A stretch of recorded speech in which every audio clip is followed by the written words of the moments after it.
e ficava encostado na parede, né? Eu gostava de ficar encostado na parede olhando a aula. Eu quase nunca escrevia, eu não levava caderno, eu prestava atenção e o resto eu... A gente ficava encostando na parede também. Aí eu ficava encostado. Aí um dia, pô, a professora, ela era francesa, não falava muito bem o português, mas conhecia. Ela perguntou para mim assim, mas por que você fica encostado na parede? Por que você fica encostado na parede? Começou a transmissão, pessoal. Já? Já. Não vou continuar trabalhando a história? Acabou. Você fala da professora francesa, depois eu pego o dinheiro, gente. Deixa eu começar a aula. Até porque está começando a transmissão junto. Boa noite, pessoal. A gente está aqui no meio de um papo, uma conversa amigável. Depois o Ernesto termina a história dele da professora que não gostava dele, ele ficasse sacaneando a professora. 16ª aula do curso de Marx. Estranhamento, fetiche e alienação.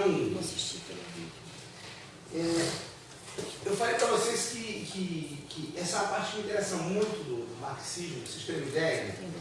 Né? Se alguém puder pegar lá no meu Facebook e botar no grupo, eu agradeço. Essa semana, eu entrei de férias, eu fui dar uma olhada novamente nos manuscritos, né? Para pegar onde está me esboçado mesmo o conceito de alienação. Tem alguma coisa no...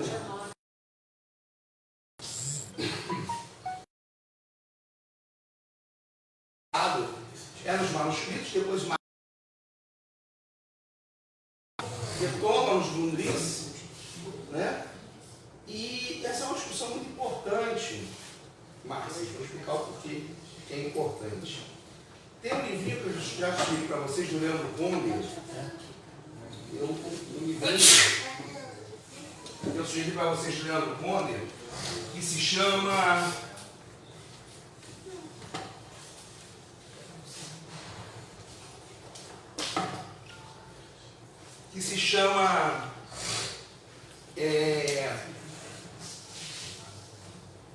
A Derrota da Dialética, que ele explica um pouco o desenvolvimento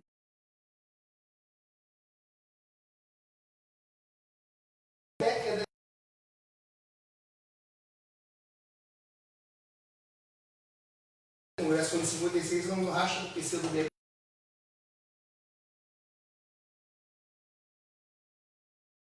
O PCB teve hegemonia do marxismo no Brasil.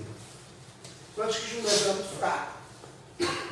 Racha que tinha no movimento comunista do Brasil era trotskista, mas o trotskismo no Brasil até a década de 60 era bem fraco mesmo.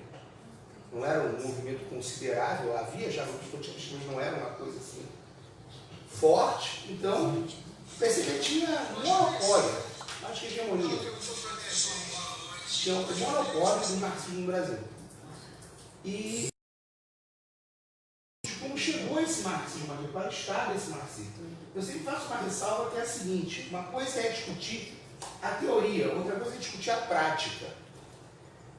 Não dá para tirar o caráter heróico do PCB, não dá para tirar o papel do PCB como o mais importante partido operário e dos trabalhadores nesse período, né? Um partido que tentava propor autonomia da classe operária. O PTB não tinha essa função, o PTB varguista tinha a função de fazer exatamente a aliança entre a burguesia dita progressista e o operariado, e o PCB era o partido de vanguarda e de independência de classe. Então as lutas que o PCB vai travar aí, são lutas que não dá para diminuir pela questão teórica, né? Às vezes o pessoal fala assim, fulano era stalinista.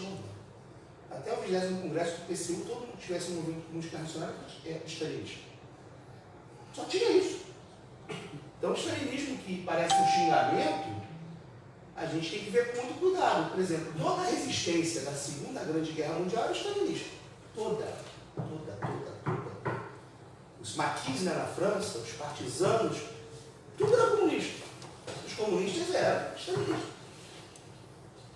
Então tem que ter cuidado quando o termo é usado como xingamento, porque às vezes embota a compreensão. Fulano era stalinista. Como socialista-leninista ou você não era comunista. Né? Você está embotando uma classificação. Mas o que conta chamar a atenção? Ele chama a atenção o seguinte: o marxismo que chegou ao Brasil, primeiro, não tinha sido publicado os manuscritos. O Lenin não leu os manuscritos econômicos filosóficos. O Gramsci não leu os manuscritos econômicos filosóficos. Grandes marxistas não tiveram. A primeira edição acho que é em 1939, gente.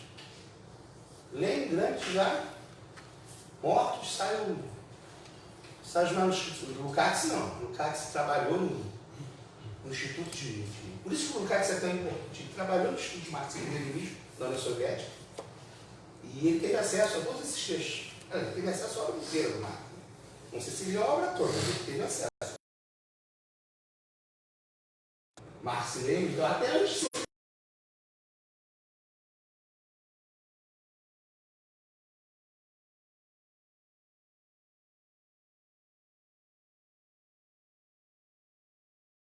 No texto do Sartre que ele coloca isso, uma das coisas.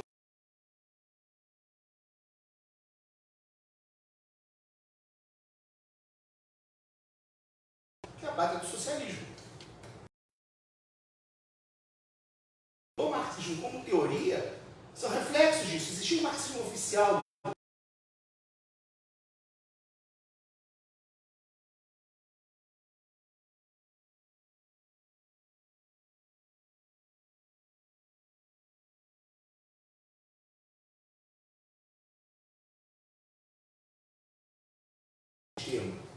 E a dialética foi reduzida basicamente a dizer tese, antítese e síntese. Que é um fenômeno, que é a experiência entre essência e aparência, que é um processo, uma totalidade. A dialética é uma coisa complexa à beça. Então, quando eu falo que esse marxismo que chega no Brasil é bem pouco dialético. É um marxismo que vira duas coisas: manual de tomada de poder, basicamente manual de tomada de poder, e manual de economia. E essa coisa da dialética se perde. Essa coisa da educação do homem novo, da superação do sentido rude, da criação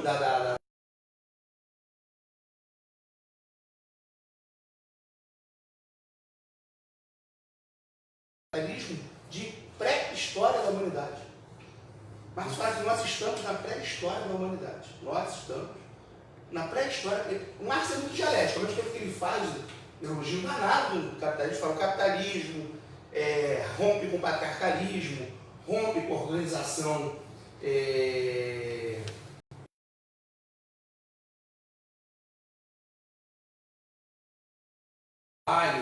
rompe com o localismo, coloca a mulher no mercado de trabalho, tudo isso. No minuto seguinte ele fala assim: e nós só estamos na infância da humanidade, infância do gênero humano. Né? Assim como a barbárie está para a civilização,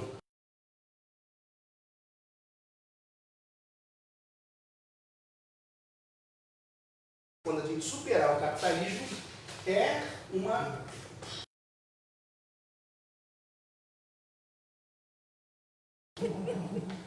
As perguntas, eu só não respondo. Boa noite. Então, de certa forma, teve uma época, um pedacinho da obra do Marx, ele elogiou.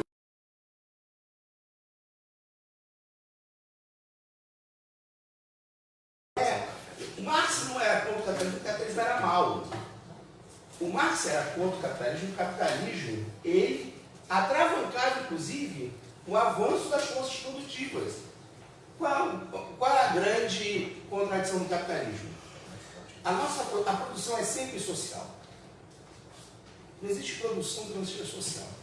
Não existe trabalho sem trabalhador. Pode existir trabalho sem capital.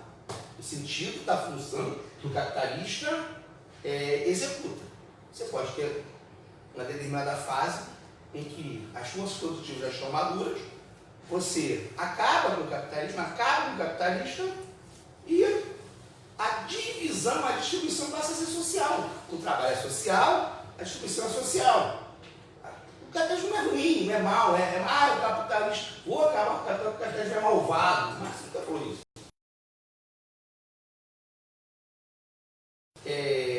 O seu próprio funcionamento interno é caótico, como ele tem que engendrar todo o tempo uma produção desconexa a esse circuito de reprodução ampliada do capital. Ele parece harmônico, ele não é harmônico. O capitalismo vive da crise, o capitalismo precisa da crise. O capitalismo se renova através da crise. Ele queima capitais, ele desemprega pessoas, ele gera guerras e se reproduz. O Marx está dizendo o seguinte, olha, esse processo de reprodução ampliada, como ele gera muito capital morto e pouco capital vivo, como ele vai ter que gerar muita mais-valia relativa, né? E acaba gerando, com o progresso técnico também, muita mais-valia absoluta, mas ele vai incorporar pouco trabalho vivo. Então, a divisão orgânica do capital vai ficar cada vez menos trabalho vivo, cada vez menos trabalho morto. Tá, eu tenho mais poderio sobre o trabalhador. Quanto menos trabalho vivo eu tenho num produto, eu tenho mais poderio sobre o trabalhador. Só que eu tenho que produzir mais para manter minha taxa de lucro. Mas eu tenho menos capital variável incorporado no produto, eu tenho que produzir mais. Quem consome? Mas não dizia que o capitalismo ia entrar como falaria? Colapso. Um colapso? Exatamente, colapso. Um colapso porque ele era ruim. Ele ia entrar em colapso por causa dessa contradição. E essa contradição é se você sair na rua do Rio de Janeiro, você vai ver. Quantidade de miserável, quantidade de desempregado, quantidade de pobre.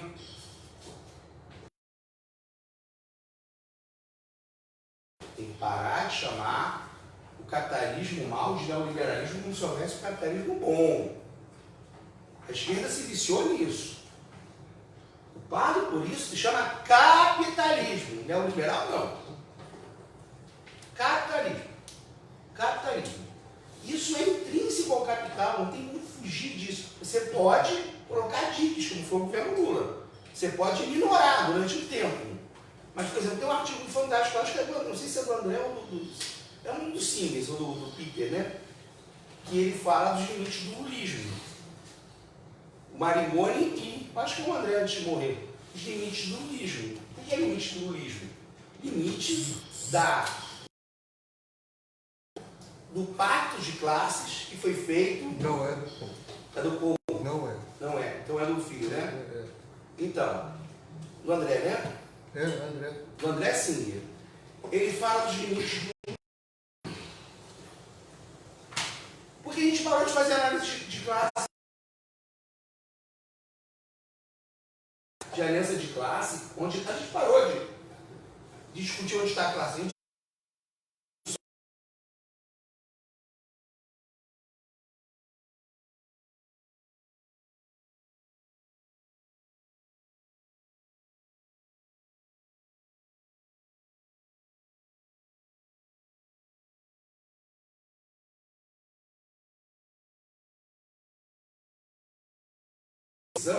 esses limites que estavam colocados já em 2014 vão continuar lá. Como é que se assume o poder? Como é que se governa? Quais são as tarefas? Para onde a gente avança? A gente não botou um objetivo anticapitalista no governo. Foram dois, não O Brizola, quando foi governador do Rio, encampou as empresas de ônibus.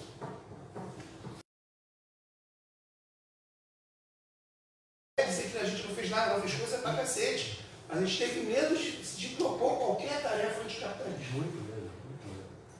A palavra falar que eu sou anticapitalista é mais fácil dizer que você está com demônio, as pessoas aceitam. Mas você é anticapitalista, como assim? Porque a gente criou a ideia, desde a década de 90, o Elisabeth é muito importante nisso, do que não há alternativa. Não tem mais União Soviética. Não há alternativa fora do sistema capitalista. Por isso que a gente só critica o liberalismo, a gente não critica o capitalismo. Impressionante, isso não é uma coisa qualquer. Essa teoria reflete um dilema da esquerda, principalmente a brasileira. Não estou falando do pessoal porra louca do PSTU, que está sempre no programa máximo. Mas mesmo a esquerda brasileira, que não é porra louca, ela parou de fazer por relação de forças e de luta de classe. Por exemplo, ali... No mundo, né, cara? No mundo. A esquerda ficou perplexa diante da queda da União Soviética. Mas eu acho que, por exemplo, pelo menos teoricamente, em alguns outros países do país, você pega análises em que entra já a palavra anticapitalista. Então, até falando, a Venezuela não é socialista, mas ela se propõe tarefas socialistas. Nosso governo, durante 13 anos, não propôs, parece medo, até medo de falar, olha, vamos propor uma tarefa anticapitalista. Não pode falar isso. Vamos falar de nova classe média. Não, grande bobagem na nova classe média. Né? Uma grande bobagem. Então, a gente parou de fazer essa...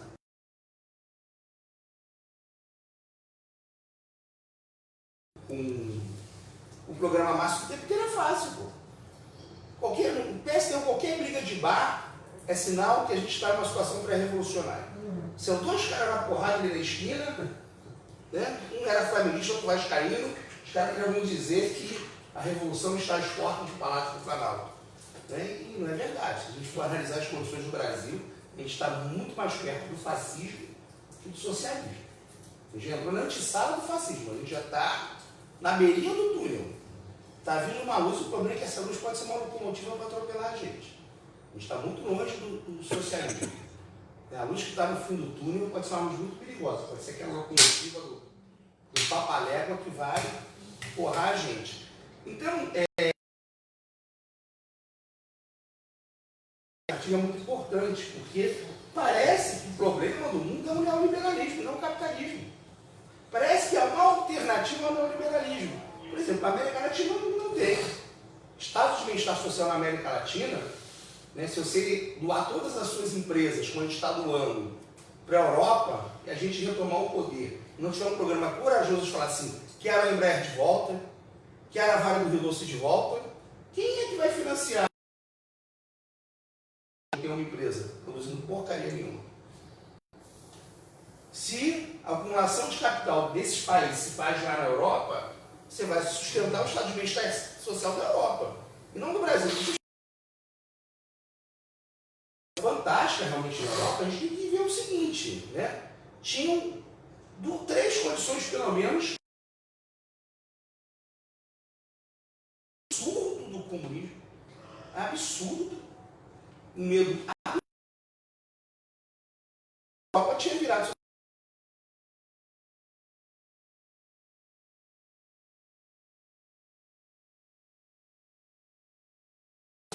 era um sindicato não comunistas. E a social-democracia pós-guerra já é a social-democracia não revolucionária. Então faz um acordo aqui.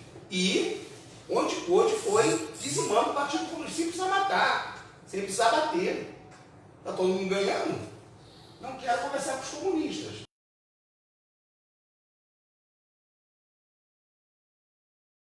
A cachação que tem medo da revolução. Esse medo absurdo do capitalismo é a primeira condição. Segundo, a própria organização da classe trabalhadora desses países, que está saindo de uma grande guerra e que não aceita voltar àquele status quo anterior e que ameaça, se vocês não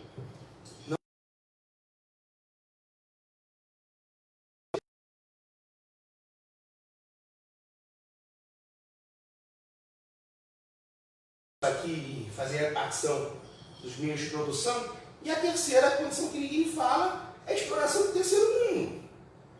Se você tem o capital do terceiro mundo sendo acumulado na Europa, você pode fazer o estado de bem-estar social que você quiser. Até certo ponto a gente financia o estado de bem-estar social na Europa até hoje. Até hoje. Então, se a gente pensar no estado de bem-estar social na América Latina, sem ter aquela famosa história, né, Ernesto? Comércio não produz nada. Banco retém a riqueza, mas não produz nada. De algum lugar tem que sair. O dia que vai sair? Juros é parte do lucro, mas o lucro vem da mais-valia. Está saindo de onde? Tem que sair de algum lugar. Né? Que é o grande problema, por exemplo, da Venezuela. O Sassu está fazendo aquele livro. Venezuela, uma economia dependente com excesso de divisas. Quando o preço do petróleo cai,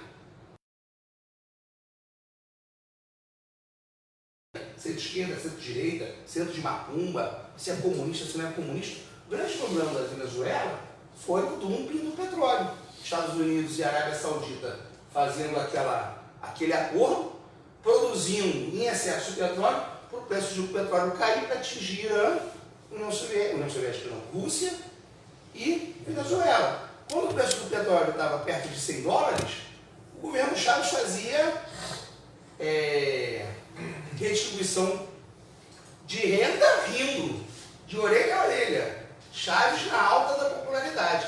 Quando o preço do petróleo cai a menos de $50 o barril, o que a Venezuela produz além do petróleo? Nada. Como é que você faz redistribuição de riqueza se você não tem riqueza? Como você faz? Né?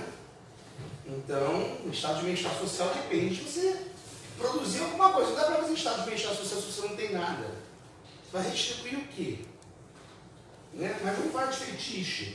Mas tem tudo a ver com isso. Então, o Kober, ele vai colocar que o marxismo que chega no Brasil é um marxismo que tem pouca dialética. Se lê pouco ou quase nada do jovem Marx, se fala pouco da herança hegeliana e do método hegeliano dentro do próprio Marx. Marx é um cara que supera Hegel. Mas superar não é negar no sentido não dialético. A negação no sentido dialético é a supra-assunção. É a semente, aí vem um broto, que é a negação da semente, vem a árvore, que é a negação do broto. Mas a semente e o broto estão naquela árvore. Então Marx é um hegeliano.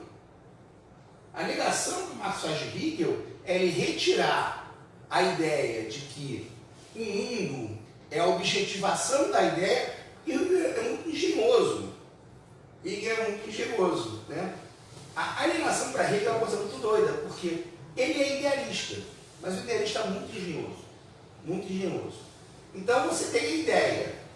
Um dia a ideia fala assim, nossa, eu estou cansada de não fazer nada. Né? Parece o Big Bang, né? Estou cansada de não fazer nada. Como é que a ideia se realiza? Deus é. Razão é Deus. Deus é. Mas e aí?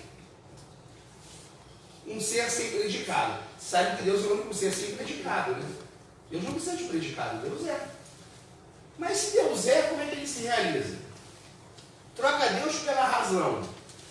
Para a razão se realizar, ela tem que se alienar de si mesma. Ela se aliena de si mesma e se projeta no mundo. E ela começa a se realizar no mundo. O mundo é a realização da razão. Mas peraí, se Deus, ou a razão, se projeta no mundo, e o mundo é a realização da razão, como é que eu vou compreender a razão? Lendo a Bíblia ou lendo história? Vamos lá. A história. Quem é o enviado de Deus? O anjo Gabriel ou Napoleão? Quem é o enviado de Deus? O anjo Gabriel ou Napoleão? Sério isso? Os dois. Napoleão. Não, para Hegel não. É Napoleão. Napoleão era quem realizava a razão na Europa. Expandia a razão. O enviado de Deus? É porque ele não fala Deus. Mas razão. O que é a razão? Se você pegar o Lenin, você vai dizer que sempre a razão é um nome no qual se esconde Deus. Se não é a razão humana, se é uma razão com R maiúsculo, que não tem um corpo, é sempre Deus. É uma ideia. O que é uma ideia? Sem matéria. O que é uma ideia sem matéria? É sempre Deus. Ele não precisa falar que é Deus. Mas a gente não pensa que é Deus, não dá para entender essa alienação. É muito engraçado que a alienação para Hegel é a alienação da razão. Está lá a razão paradinha, estou fazendo nada, estou aqui, nem escutando Tom Jobim, porque não existe Tom Jobim, deve ser um saco, né, ser a razão. Fica lá parada nela mesmo. O que eu vou fazer hoje? Não dá para jogar biribinha, não dá para ir pescar, não dá para ver jogo do Flamengo, não dá para fazer sexo, não dá para fazer nada. Você é a razão. A razão precisa se alienar de si mesmo. Olha a engenhosidade do Hegel. A razão vai se alienar de si mesmo para se realizar na história. Tá, beleza. É uma identidade, isso aí. Razão. Vamos lá, Big Bang. Teoria do primeiro movimento. Qual é a teoria do primeiro movimento? Que fisicamente dizem que provam. É que está lá toda a matéria do universo se concentrou, um momento, BUM! Explodiu. A pergunta é a seguinte: se ela estava eternamente parada, Qual foi o movimento que fez com que ela explodisse? Por isso que dizem que o Big Bang, ele, de certa forma, ele reproduz o deísmo. Né? Mas não vamos entrar nessa discussão, mas só para tentar entender. A razão é Deus, certo? Deus é ser sem predicado, certo? Deve ser uma droga ser um ser sem predicado, né? Ele é. E é o quê? Aqui que o Hegel fala, esta razão para existir, ela existe, ela é em si. Mas para ela existir de verdade, ela tem que se duplicar, ela tem que se alienar de si mesmo. O mundo é o processo de alienação da razão. A razão se aliena de si mesmo e se objetiva no mundo. Então, o mundo se realiza. Como se fosse uma derivação, né? Isso. A razão se realiza no mundo. Então, Deus, ele se realiza no mundo. Para entender Deus ou a razão, eu leio a Bíblia ou leio história? Eu leio história. Quem é enviado de Deus? O anjo Gabriel ou Napoleão Bonaparte? Napoleão Bonaparte. Por isso que a teleologia de Hegel, ou até a teologia de Hegel, é muito perigosa e muito ateia. Por isso que tem a disputa entre jovens e velhos hegelianos. O que eram os velhos hegelianos? Os caras queriam salvar Deus de Hegel. É sério isso. Os velhos hegelianos são os caras que, olha, Hegel não era ateu, então pelo amor de Deus, não fale que meu Hegel é ateu, que eu fico nervoso. E o Marx estava entre os jovens hegelianos. Dizia, olha, velho, esse negócio aqui, se você tirar Deus, funciona do mesmo jeito. Você pega, não foi isso que ele fez, Ernesto? Você pega a dialética hegeliana, retirar Deus e ela continua funcionando. Mas fazer o seguinte, essa razão na história é só a razão humana projetada.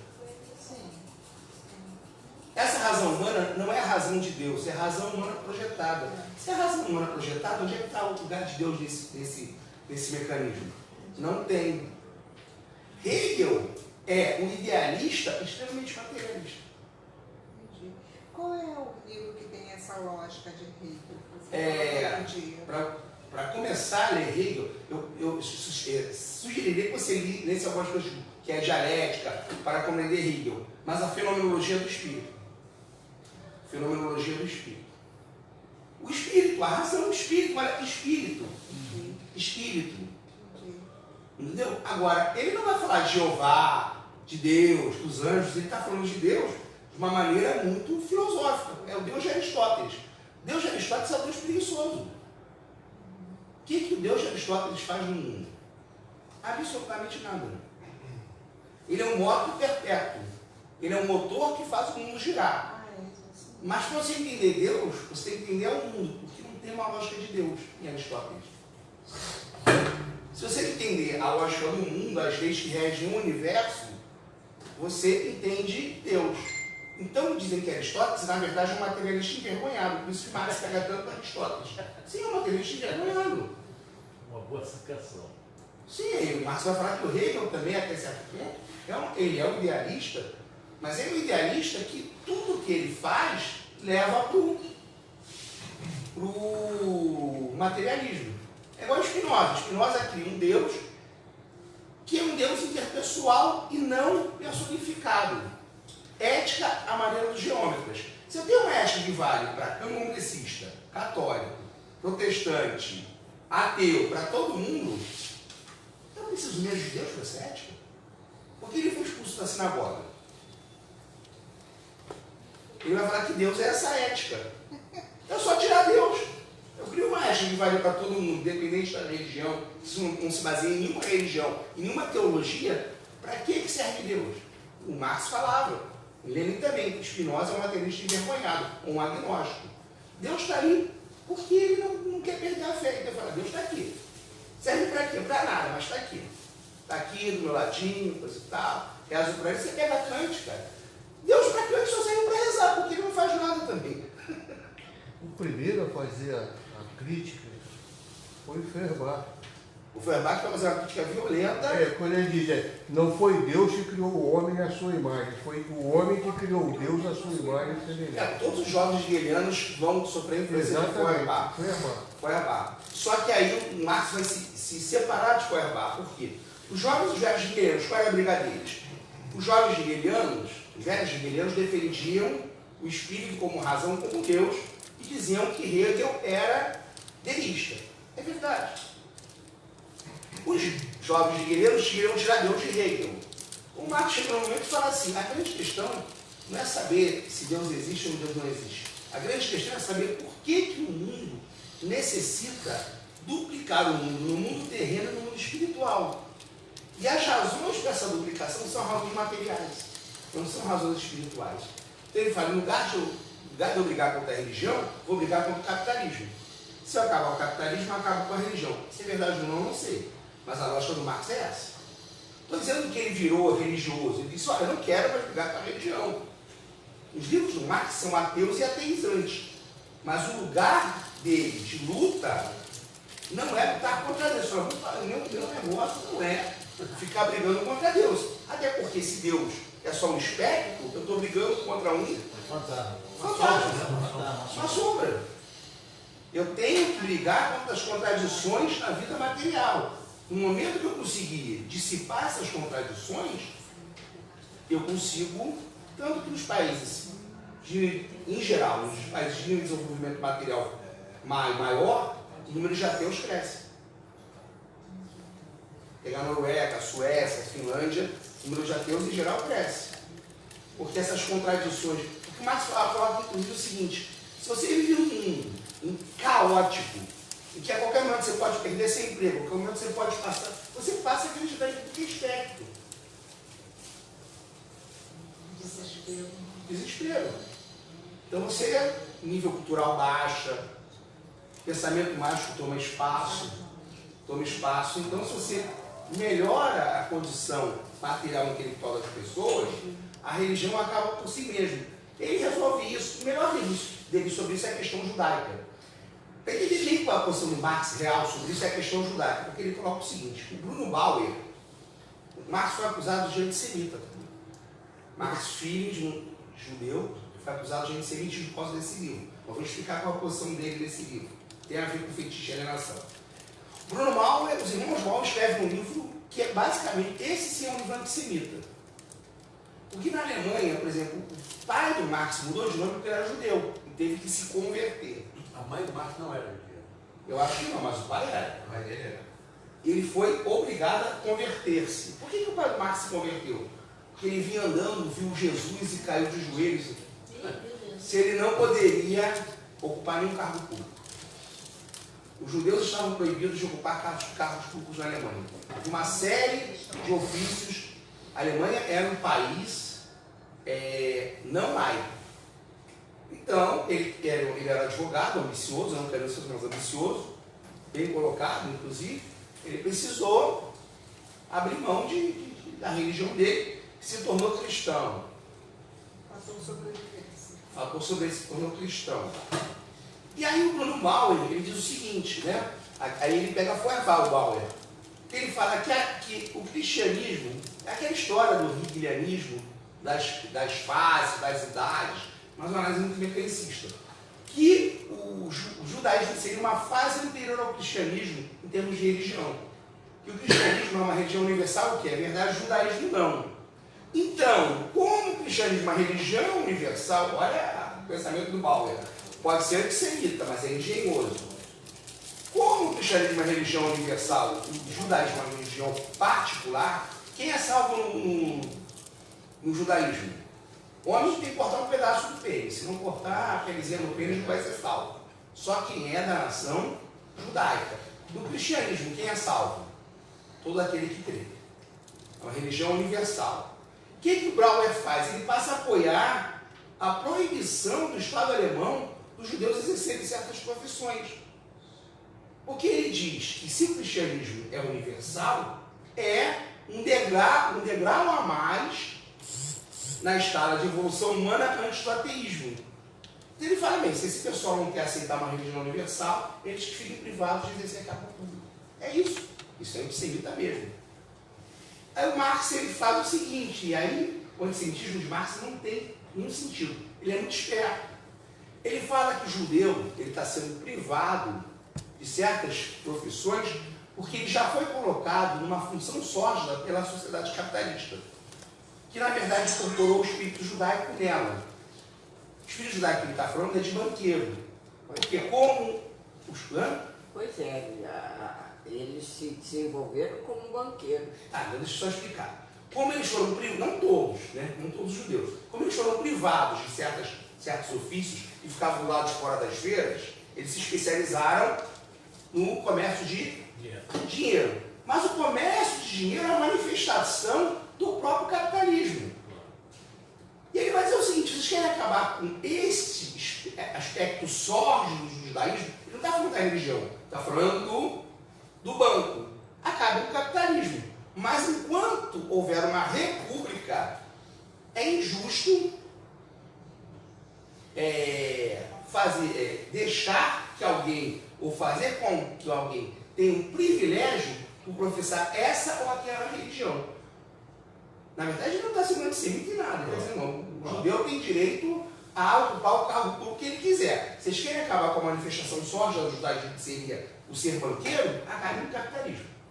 Você não vai acabar com essa manifestação acabando com o judaísmo. Você vai acabar com essa manifestação acabando com o capitalismo. Ele vai ser mais inteligente ainda, que ele vai dar uma rasteira no pau. Ele fala assim, num estado em que o cristianismo é a religião do Estado, o cristianismo não pode se realizar como religião, porque ele passa a ser excludente. Se o cristianismo é universal, ele tem que estar fora do Estado. Checkmate. Ele é muito hábil. Mas se você pegar e traduzir para os dias atuais, o que o Marx está dizendo é o seguinte: dar a alguém um privilégio ou proibir alguém de fazer alguma coisa por conta de uma religião é uma coisa injusta. O Estado laico não comporta isso. Ele, como republicano, Marx era republicano, na época ainda tinha os restos feudais e, até certo ponto, liberal. Eu vou falar sobre o liberalismo de Marx. Marx era liberal, até certo ponto era liberal não no sentido financeiro.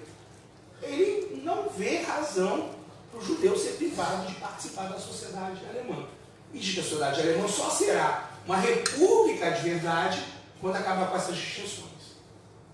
Então, a acusação de antissemitismo com Marx não tem nenhuma... Só a ignorância do conteúdo da obra. Sim, é porque ele faz uma manifestação sórdida judaica. A manifestação sórdida que ele está falando é o banqueiro. Pois é. Não é a religião. Por não conhecer, exatamente por isso, não conhecer. Entendeu? E ele também não confunde, logicamente, todos os judeus com banqueiros. Claro. Tá? Então, para a gente entender fetiche, vamos entrar no fetiche logo, que eu estou digressando demais, daqui a pouco da hora começa a correr igual um louco. Vamos correr. Fetiche, alienação, estranhamento, reificação é uma parte da obra de Marx que eu gosto muito, que é muito esquecida. Não sei se vocês viram, fazendo merchandising no nosso curso. Aqui, ó. Tem R$40 para você. A gente está falando de espírito sórdido, judaico. R$40 para você. Oba! O capital. Vamos lá. Eu não sei se vocês viram que esse curso é um curso que trabalha muito com fetiche, alienação, reificação. E isso, em geral, é uma falta na maioria dos cursos de marxismo que os partidos, pelo menos, não. Ainda estão presos naquela história da derrota da dialética do Conde, de marxismo não dialético. E a dialética é, da mesma maneira que para Aristóteles Deus é o modo contínuo do mundo, a dialética é o modo contínuo, modo perpétuo do marxismo. Sem dialético, o marxismo se engessa. O marxismo, ele trava, ele para, ele deixa de ser método e vira uma religião reificada. Vira um dogma. Né? Então, primeiro de tudo, o que é alienação? Né? Perguntaram para mim sobre o Grundrisse. O Grundrisse é interessante porque toda vez que ele vai explicar o Capital no Grundrisse, ele faz todo o processo para explicar o Capital. Então, toda hora tem referência ao fetiche, toda hora tem referência à alienação, toda hora tem referência ao estranhamento. Por que isso é tão importante? Porque a sociedade capitalista não produz só produtos, ela produz a consciência nossa. A nossa consciência é uma consciência reificada nos dois sentidos. Reificada de tornar ao real e reificada de res coisa, é coisificada, né? Mas essa coisificação vira uma reificação de uma outra realidade mesmo. Então, a sociedade que produz... Vamos lá, a sociedade capitalista não produz só produtos. Marx dizia o seguinte: o que determina a estrutura de uma sociedade é, em última instância, essa última instância não é qualquer coisa, senão a gente quer um determinismo econômico grosseiro. E o Marx não tem esse determinismo econômico grosseiro. Você entender um processo social, você tem que entender tudo. Muita gente opõe Max Weber a Marx. Não, porque o Max Weber falou da cultura, o Marx não falou da cultura. Mentira. Marx nunca falou que a cultura não é importante. A economia é política. Se a economia não fosse política, jamais poderia ter havido revolução na Rússia. O elo mais atrasado, o elo mais fraco da cadeia. Um dos países mais atrasados da Europa. A revolução não foi na Alemanha, foi na Rússia. Se aquele partido bolchevique não é organizado, quase que militarmente, solidamente, disciplinado, não teria preciso fazer aquela revolução. Não dá para explicar a Revolução Russa só em termos econômicos. Não dá. A economia dialética, a economia vira política e a política vira economia. Mas você gera também a estrutura e a o velho aqui, ó, chamando de velho, tá vendo? O velho aqui dá uma outra aula. Superestruturas de pensamento. Você não produz o pensamento igual você produz um relógio. Você produz, inclusive, dentro das suas instâncias, dentro dos seus elos de funcionamento, com regras próprias. Para você entender teatro, você não vai ler o Capital. Mas se você não lê o Capital, você não entende teatro direito. O teatro só existe uma determinada fase do modo de produção. Teatro vai existir na Grécia. Depois que a Grécia acaba, só vai existir de novo na Espanha e na Inglaterra vitoriana. Então, se você não entende que aquilo é uma manifestação de uma sociedade muito sofisticada, um determinado nível de desenvolvimento, não adianta você só entender de teatro. Você entende Shakespeare, você tem que entender de teatro. Mas se você não entende da Inglaterra, não entende o que está passando ali, você vai ficar olhando a peça de Shakespeare assim, boiando. Então, Marx não está dizendo que para eu entender de arte, eu tenho que ler só Marx. Não, eu tenho que ler teoria literária, teoria de artes plásticas, mas se eu não entender de economia, se eu não entender de história, se eu não entender o mundo, mais que eu entenda de teoria literária, eu vou entender muito pouco as melhores obras. E as melhores obras estão permeadas de história. Né? Você pegar Saramago, pegar Cervantes, pegar quem você quiser, Shakespeare, os grandes autores estão permeados da história humana. Então você tem a estrutura e tem a superestrutura que tem um funcionamento relativamente independente. Independente, isso é dialética. Independente e dependente ao mesmo tempo. Você tem, não é um todo, é uma totalidade complexa. Então essas instâncias se interpenetram e se comunicam. Forma a ideologia. A ideologia, quem falou isso? Acho que foi o Althusser. Posso estar enganado com a citação. Pode não ser de Althusser, mas essa citação existe. Se Deus não existe, a sua resultante é real. Se Deus não existe, materialmente ele existe.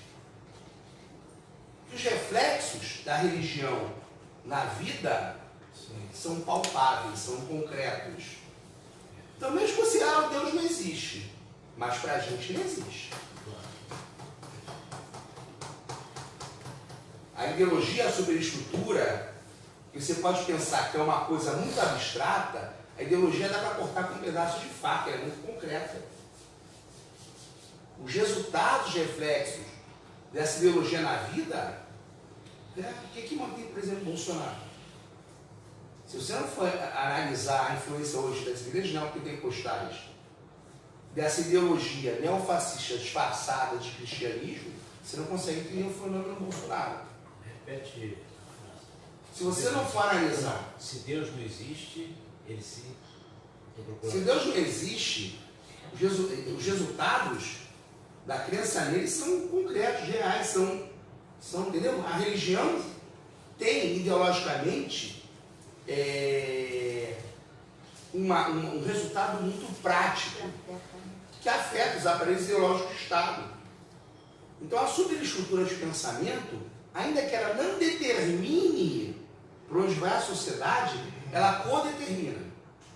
Por isso que a dialética é complicada, porque não basta você estudar economia.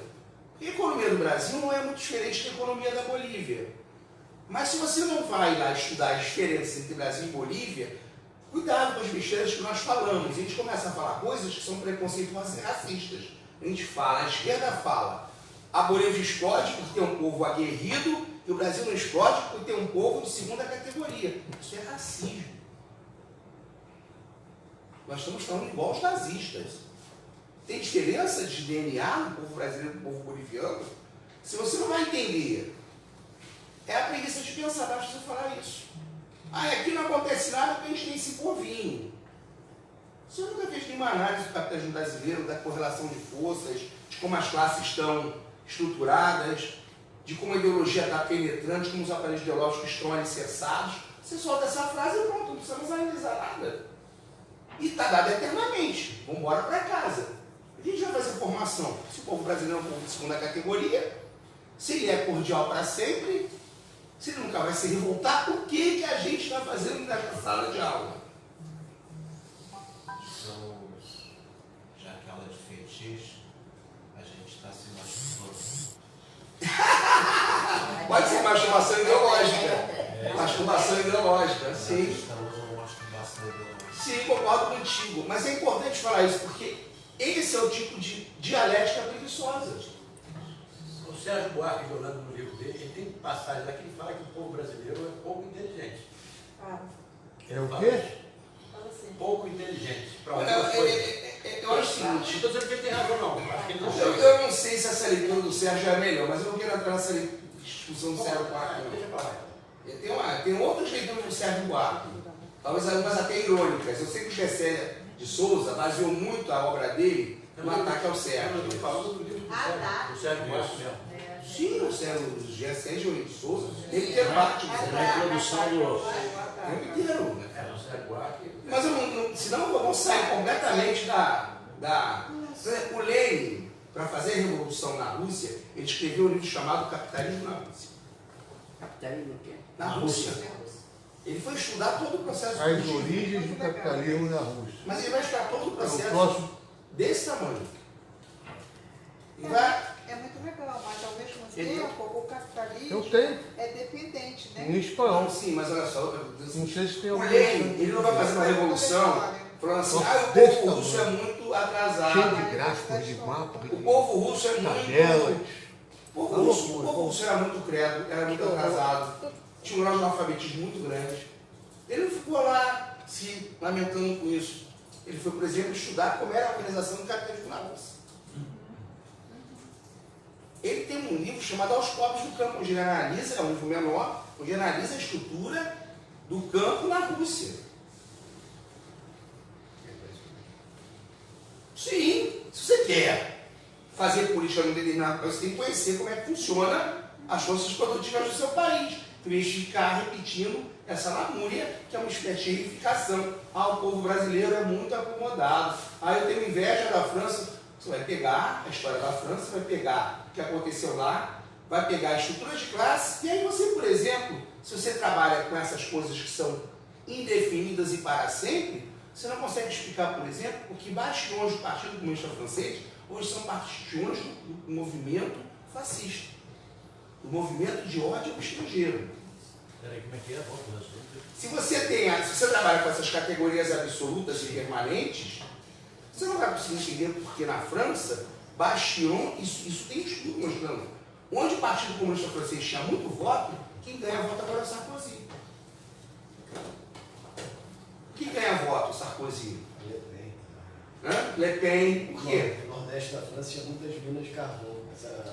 As minas se exauriram, o desemprego era muito grande. E agora, com a ideologia que funciona? O ódio ao estrangeiro. O movimento sindical era muito forte e hoje em dia não existe função na Sim. Então essas pessoas que eram pró-Partido Comunista, hoje são pró-fascismo.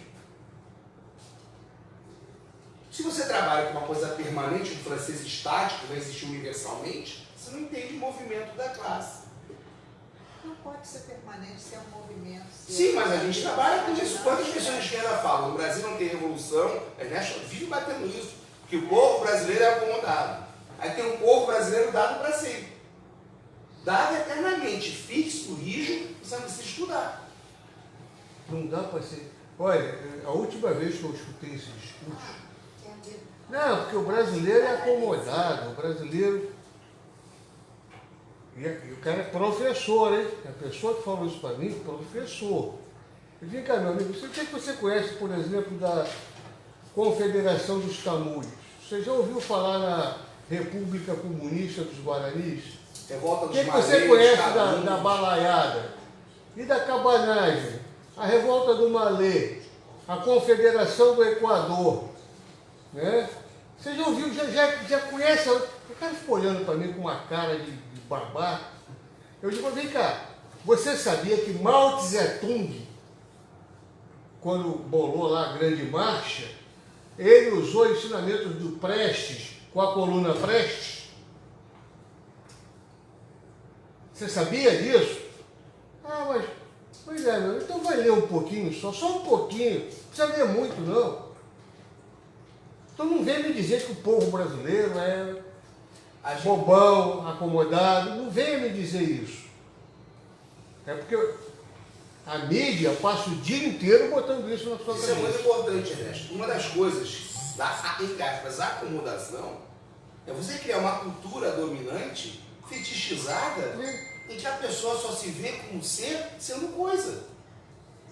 Poderia ser chamado de acomodação de alienação? Não, a gente não fala de alienação, Não, mas é isso. porque parece que, assim, a gente fica muito alienado, trabalha muito, não sei o quê. Não, vamos entrar na alienação.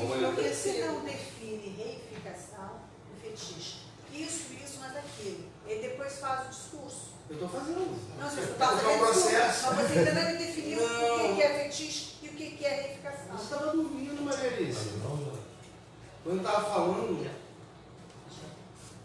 eu estou definindo. Marxismo é um processo. Não, isso eu já entendi. Não, mas se não entender o processo, eu estou dando e exemplificando. Quando eu falo isso, quando eu falei, por exemplo, isso é uma reificação. O que é? Define a palavra. Eu dei a redefinição, defini das duas formas. Reificação. Classicamente, reis é coisa, transformar em coisa. Mas reificação também pode se tornar uma coisa real. É, porque, por exemplo, o que é uma reificação? Dá um exemplo bem concreto, não em relação ao trabalho, em relação à teoria. O povo brasileiro é acomodado. Você criou um ser abstrato, permanente e eterno, chamado povo brasileiro. Você transformou ele numa coisa que não existe. Só existe na imaginação. Isso é uma reificação. Também. Isso se torna real na sua cabeça. Por isso que se fala de teoria reificada. Peraí, reificação. Pode ser reis é coisa, então pode ser coisificar as pessoas. Coisificar não só as pessoas, Tornar coisificar uma uma coisa teoria, real. tornar uma coisa real. Então, Tornar uma coisa real. então isso parte de uma teoria Uma coisa tradicional. pode ser um preconceito da real. Pode. Preconceito. Eu acabei de dizer que a religião, mesmo que Deus não exista, ela tem resultados reais. Que isso que você está dizendo, né? Que o brasileiro é acomodado. Não, eu não falei isso não. Não, quando a gente fala que é engessado, Não, você assim, tira existe essa uma teoria da própria esquerda, eu canso de ouvir Isso. que a gente não vai conseguir fazer nada no Brasil porque o povo brasileiro é acomodado. Primeiro você já criou uma categoria chamada povo brasileiro. Sim, é isso. É isso. A gente fica reiterando também esse lugar. É isso. Sim. Reitero, que entra na subestrutura dos pensamentos, né? E se torna real. E se torna real. Então, esse primeiro, o que é o povo brasileiro? Mas, ó, o povo brasileiro, quem é o povo brasileiro? Quais são as classes sociais que compõem o povo brasileiro? Quais são as frações de classe? Quais são as diferenciações da classe, às vezes até territoriais? Dialética é isso. Tem que buscar cada elemento, fazer a análise de cada elemento para depois fazer a síntese. Então, se você já desculpa, olha só, a não dialética. O povo brasileiro é acomodado. Oh, acabou, você não está fazendo análise nenhuma. É, dialética vem do movimento, né? Mas dialética, nesse caso, é você fazer a análise. Como é que é a análise? Primeiro, é uma abstração, mas é uma abstração no concreto. Porque a identidade, dialética não é uma coisa simples. Não é uma coisa simples. Não é uma coisa simples. Mas, fora do pensamento dialético, não tem saída. Porque o Marx fala o seguinte, não é empirismo. No empirismo você só vai conseguir dado. Você precisa ter o poder de síntese. Então, tudo que você vai ver, na verdade, antes já tem uma teoria na sua cabeça que não nasceu na sua cabeça. Vem do processo passado de várias gerações. Então, todo o concreto que você vê é uma abstração na sua cabeça. Uma abstração na sua cabeça. Todo o concreto que você vê é uma abstração na sua cabeça. Só que a verdade existe, está fora de você. Mas que você abstraia, aquela teoria só vai ser realmente válida se ela tem resultado real. E a prova disso é que a matemática de nível superior, as derivadas, as integrais, elas não são válidas porque são elegantes. Elas são válidas porque conseguem levar um homem à lua. Elas são válidas porque conseguem botar um prédio de pé. Então isso é a reificação. Não, isso não é reificação. Isso é a prova concreta de uma verdade. Reificação é outra coisa. Isso é a prova concreta de uma verdade. Se a matemática, porque um dos ataques ao marxismo é que a matemática viria do pensamento humano e não do mundo. A matemática, por mais elevada que ela seja, é uma representação teórica de nível superior do mundo real. Sim. Quem é engenheiro aqui? Eu. Se der erro numa calculagem de um prédio, o que acontece com o prédio? Então está provado que a matemática não é independente. Eu, idiota, que botou, foi essa semana, lá no Facebook. Você tem que ser muito idiota para escrever um troço desse, né? Pô, estou com 56 anos de idade e nunca precisei do quadrado da hipotenusa. Aí eu disse, olha, é mesmo, cara, que coisa, você não tem celular, não vê televisão, não usa computador, você não tem nenhum aparelho micro-ondas na sua casa, não existe. É isso? Aí o cara, não, você está me agredindo. Eu digo, não, tu é idiota. Mas é mesmo. Você está agredindo, mas é idiota mesmo. Eu concordo, eu também agrediria. Mas olha só, Eu não estava indo importante, agredindo, né? inclusive na discussão da dialética, inclusive da dialética da natureza do Hegel. Exatamente. Ele vai mostrar o seguinte, essas matemáticas, elas não são uma abstração na cabeça das Não, pessoas. exatamente. Até a abstração é um desenvolvimento social. Você não se faz a si mesmo. O homem é sempre um processo. Até o pensamento, ele é um processo. E tem que ser provado na realidade. Se você errar seu cálculo lá, seu prédio vai cair. Se você... Não, peraí. Peraí, o quê? Vou explicar. Não entendi. Não, estou querendo entender. Eu, seguinte, você, a gente, a matemática é abstrata. Concordo. Sim. Você diz que a física, várias coisas, Tudo deriva do mundo concreto material. a filosofia, tudo isso é A abstrato. teoria química. Agora está dizendo que isso só tem valor se você trouxer para o real, ligar o abstrato ao real, que é a reificação, né? Não tem nada a ver com reificação. Se esmou com a palavra reificação. Não é. Reificação é outra coisa. Tira a reificação. Estou falando do movimento dialético. Não é dialético. Trazer a teoria para o real. Sim, provar que ela está correta.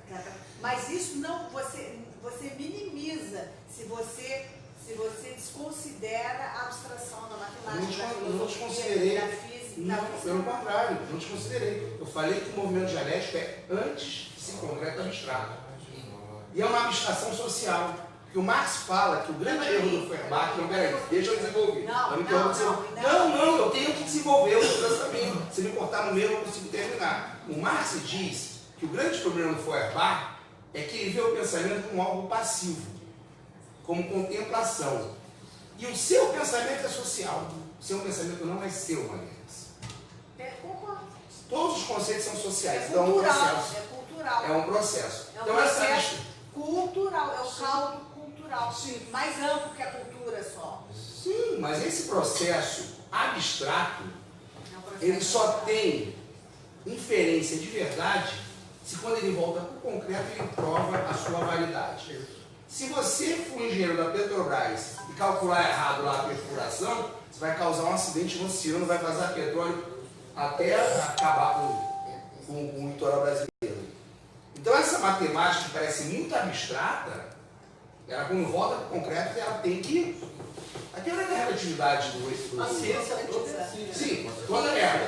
A teoria da relatividade do Einstein tem validade, não porque ela é elegante, mas que você prova ela no processo de fissão nuclear, de fusão nuclear. Se você não provasse que ela funciona, ela seria uma teoria inútil e abandonada, claro. Com o passar do tempo. Mas existe uma diferenciação aí. O quê? Se a gente fala de ciência, você disse que tudo, a abstração, e trouxe a abstração para o real. Tá, que é dialética, ok. Tá? Agora, tem certas coisas que são constatações, observações. Copérnico, quando observou o movimento dos astros, tá? É uma observação, a realidade está lá, e ele simplesmente observou e fez a teoria. Copérnico calculou antes. Antes de ele fazer qualquer observação, ele observou que as flutuações... Não, ele observou primeiro, aí ele calculou para chegar à conclusão. Não tinha Galileu. Nem tinha os instrumentos que nós temos hoje para provar. Muitas das inferências de Copérnico e Galileu foram provadas décadas depois. Aquele geômetra, Euclides, lá da época, antes de Cristo, o cara já calculava o diâmetro da Terra, você nem sabia o que é a Terra redonda. Outra coisa, agora tem muita gente, mas tem. A filosofia na Grécia. Não, peraí, não, deixa eu você não vai perder a linha, deixa eu continuar a aula. Não, vamos lá para a Grécia. Não, só quero só falar isso. Não, Roberto, continua a aula de Não, eu vim aqui, eu paguei para essa aula, A Roberto. filosofia na Grécia Roberto, é válida até eu hoje. paguei para essa aula, não fui besteira não. Peraí, deixa eu Não, pagar. não, palhaçada. Toda aula é uma palhaçada. Não, peraí, André, pelo amor de Deus. Deixa eu falar, cara.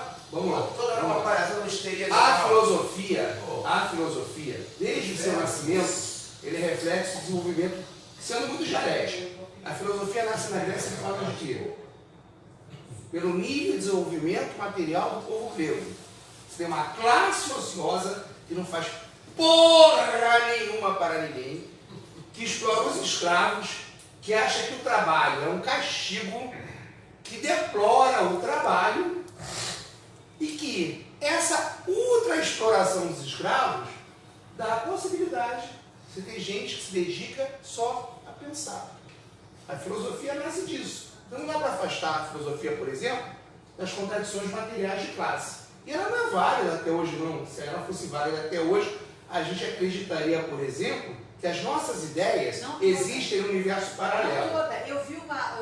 Não, deixa eu continuar a aula, isso não dá. Não vou fazer a discussão da filosofia na Grécia. Não, Platão, com a alegoria da caverna, eu vi uma citação aí dizendo que está aí. Alice, deixa eu continuar a aula, Alice. Eu não vou entrar em Platão e a teoria da caverna.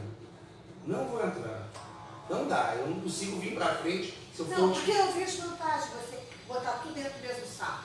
Entendi. Não, filosofia, matemática, entendeu? Tá E bom. a tecnologia e a informática. O que aconteceu, a meu ver, é o seguinte, é uma inversão. Tá bom, deixa eu dar aula. Não, deixa eu falar um pouquinho. Não, eu não vou deixar agora, isso tá difícil. Tá difícil. Isso não é uma aula assim. Tá devagarinho demais. Não estou devagarinho. Tá difícil você continuar com a aula. Se não dá. Se eu vou ter que responder cada Falar pergunta sobre alienação, fetiche, que não tem nada a ver com o assunto, Tá bom, então voltamos. Eu não consegui entender ainda o que é verificação, o que é fetiche, o que é alienação até a gente... vamos fazer o seguinte, aí você pergunta no final da aula. Eu não estou conseguindo dar aula. Não estou conseguindo dar aula. E você está fazendo perguntas que não tem nada a ver com o que a linha de pensamento que eu estou seguindo. Estou seguindo uma linha de pensamento, você está fazendo perguntas esporádicas. Daqui a pouco você vai perguntar sobre sei lá o que mais. Então continua. Então vamos lá. Falando sobre dialética. A dialética, as superestruturas de pensamento, incluindo a ciência, são superestruturas de pensamento, estão conectadas todas elas. A ciência não está acima das outras superestruturas de pensamento. Está sempre em disputa. Tudo é feito através de uma superação dialética. Então, por exemplo, existe uma ligação íntima entre o desenvolvimento da ciência e o desenvolvimento da religião. Você pegar a religião cristã no seu início, ela é platônica. Quando ela chega na Idade Medieval, ela se torna aristotélica. Isso tem a ver com o desenvolvimento, inclusive material, da Europa. O platonismo não dava mais vazão a uma burguesia que estava crescendo e que precisava de uma outra forma de ver o mundo. Uma forma mais materialista, inclusive. Porque se eles continuassem a achar que a Terra era plana, não tinha grande navegação. Então, o que parece ser muito independente é muito interligado. Né? Se vocês pensam que não tem interligação, o banho era proibido pela Igreja Católica. Verdade? Sim. Que época é isso? Até quase o século XV. O banho era quando o capeta entrava no nosso corpo. Porque na concepção dualista de mundo, platônica e não aristotélica, o sexo é pecado sempre. Por isso que tem a palavra fornicar. A fornicação tinha que ser sancionada e permitida. Fornicar era só para fazer filho. O sexo era pecado porque o nosso corpo era podre, o nosso corpo era do diabo. Só a nossa alma era de Deus.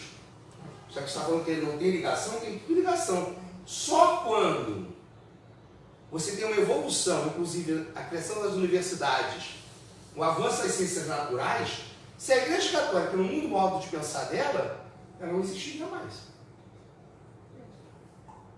A Igreja Católica começa a evoluir. Aí entra Aristóteles. São Francisco de Assis só existe depois de Aristóteles. Não de Aristóteles na Grécia, mas de Aristóteles na escolástica. O pessoal fala de escolástica como se fosse uma coisa muito ruim, mas escolástica é um grande salto na história da Igreja. Porque, por exemplo, o corpo deixa de ser do capeta. Irmão vento, irmão sol, irmão lua, não pode ser se o mundo é do diabo. Então o mundo deixa de ser obra de Satanás. Todo mundo material, durante muito tempo, foi condenado pela Igreja Católica. Então, ao contrário do que se pensa que a ciência está desligada da religião, uma está dialogando com a outra. Se a igreja não vai evoluindo e vai aceitando essas mudanças, hoje não tinha mais igreja. Certo que esses pensamentos lá no século IV permanecem aqui e ali, até nas crenças, né, de que o sexo é do diabo, que o prazer é do diabo, mas se você for olhar na linha de evolução do pensamento cristão, o corpo passa a ser reintegrado, até o prazer passa a ser aceito não só para a reprodução. É santificado com o casamento, é melhor do que ser santificado só para a procriação. Então, ao contrário do que pensa, essas superestruturas de pensamento não são rígidas, elas estão em constante mutação, em constante concatenação. Isso aqui é dialética. Você não consegue entender religião olhando só para a religião. Como é que você consegue entender teologia da libertação sem olhar para Marx? Para isso você entende. A dialética, então, para eu entender o contexto atual, seja qual for, Estudar a porra toda. eu teria que voltar a fazer como Maquiavel, voltar, no caso, há 25 gerações atrás, para entender o contexto atual, foi o que o Maquiavel fez. O que Marx fez, quando Marx vai, pega o Capital. Sim. O que ele faz no Capital? Ele faz para ele entender o contexto atual, ele volta atrás. De onde é que vem a teoria de valor do Marx? Teoria do valor. De quem ele rouba essa teoria do valor? Rouba confessamente. A teoria do valor de Marx é aristotélica. Valor de uso, valor de troca. Então a dialética é isso. Para eu entender o atual, eu tenho que voltar atrás. Você não é se voltar atrás. Você Não, voltar atrás que eu falo assim, historicamente. Historicamente. Sim, é um processo histórico. É um processo. Reproduz esse passado. Se você quer entender a suposta acomodação do brasileiro, você tem que estudar todo o processo histórico, estudar a ditadura militar. Eu entendi a dialética. Então, em qualquer âmbito que eu for aplicar, eu tenho que fazer esse processo. Sim. É por isso que vocês reclamam que eu não estou dando definições. Não, mas eu estou reclamando. Que as definições na boa. As definições são fluidas. Essas definições são fluidas. Eu não consigo entender o grau de alienação do povo brasileiro se eu não entendo que a ditadura é militar. O que a ditadura militar fez? Exilou, matou, torturou, proibiu, criou uma geração medrosa, criou a ideia que a política era uma coisa ruim. Criou a noção que para as Forças Armadas o povo é que é o inimigo. Então, se você não consegue entender o Brasil do século XXI, Religião e política não se discute. religião e política não se discute. Você não consegue entender o Brasil do século XXI se você não vai na 64.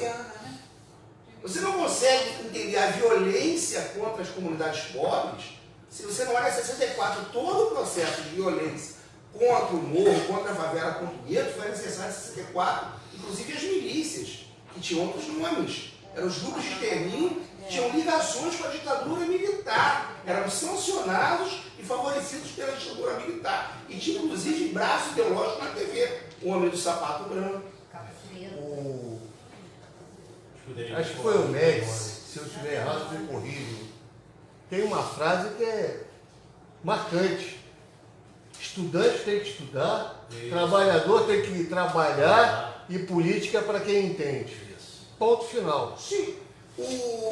Que não era o caso dele, né? O pessoal do Unicamp, que é heterodoxo, Autocrítica zero. o pessoal do CESIT do Unicamp, que é heterodoxo, mistura Marx com Keynes, ele diz o seguinte: independente da ditadura militar, naquele momento, substituição de importação, o Brasil ia crescer. Como é que é? Desculpa, eu não entendi. Independente da ditadura militar, naquele momento de substituição de importação e de implantação de um parque industrial no Brasil, o Brasil ia crescer. Agora você imagina o Brasil crescendo, com sindicatos funcionando, com a democracia funcionando. Que outro tipo de sociedade a gente ia ter? Você amordaça os sindicatos, diminui o valor da mão de obra, comprime o mercado consumidor, cria uma sociedade extremamente desigual, Corrupta. corrupta também, Aprofunda. mas aprofunda. E você, depois de 50 anos, trata isso como se fosse uma coisa do DNA do brasileiro. Mas teve uma influência estrangeira. Não, sim, mas é fortíssima. lógico, invasão. Quase invasão, a quarta frota ficou aqui de plantão, operação. Qual é o nome da operação da quarta frota? Estava aqui. Prontinho para Little Brother. Little Brother.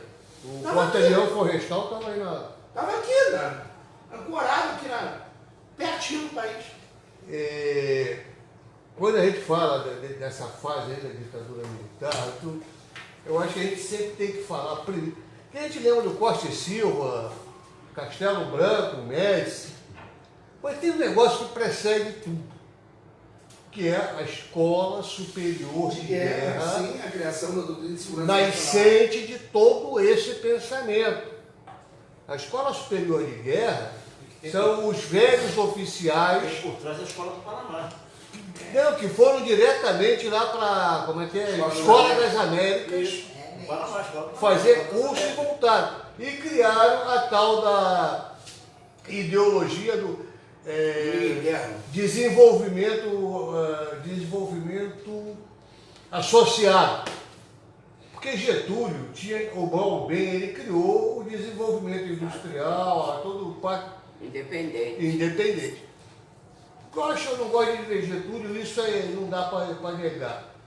Esses caras da Escola Superior de Guerra, principalmente um sujeito chamado Golberino Couto Silva, que ninguém se lembra dele, eu tenho o prazer de ter lido os três livros que ele escreveu, eu li. Eu tenho que conhecer o que meu adversário pensa. Ele cria essa filosofia do desenvolvimento associado. O que ele diz textualmente é o seguinte: o Brasil é um capitalismo independente e só vai se desenvolver se associar ao grande capital. Daí tem que calar os sindicatos, tem que calar a democracia, para o grande capital vir e fazer o Brasil desenvolver. Sim. Mas o importante é assim, a minha ideia não é discutir essa ditadura. A gente não entende o Brasil do século XXI se você não olhar para trás da história. A dialética, ela vai mostrar que tudo tem uma interdependência. Exatamente. Não é um todo, é uma totalidade de complexos. A superestrutura, olha só, o Marx nunca foi um determinista econômico. Ele fala, a economia determina, em última instância, a realidade. Mas a política é economia. A cultura é economia. Se você tem um movimento cultural forte, você pode jogar o povo dentro da política. Você joga o povo dentro da política, você muda a economia.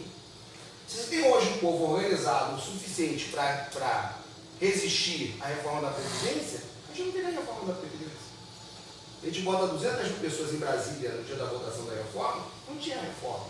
Então a economia não é política? A economia é política. Você transforma a política em economia. O Marx não tem antíteses absolutas, a dialética não é isso. Antítese e dialética são opostos que trocam de lugar. Então, por isso que é mais complicado. Quer dizer, a realidade é isso. É fácil. É simples. É simples. Você tentar entender todo esse processo é muito complicado. Então, vamos lá. Alienação. Fetiche alienação. Marx vai dizer o seguinte, a alienação está ligada ao processo de produção superior da sociedade capitalista, maiormente industrial.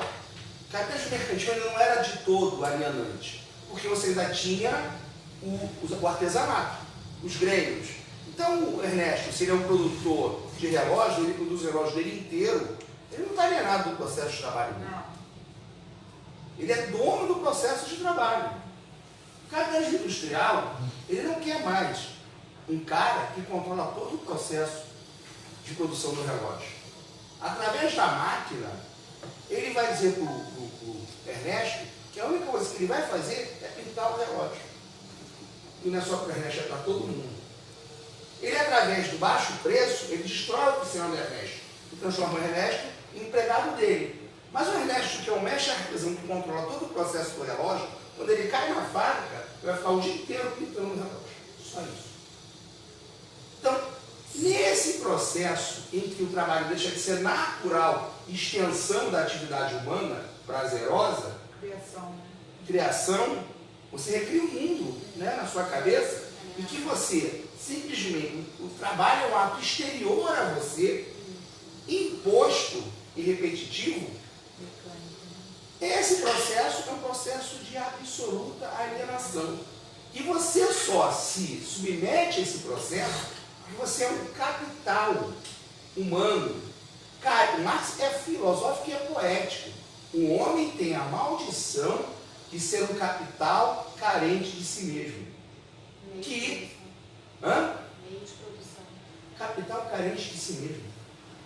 Capital que, para se objetivar no mundo de trabalho, tem que se vender ao capitalista.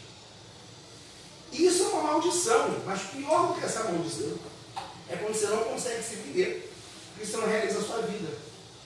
Trabalho objetivado para Marx é capital e trabalho.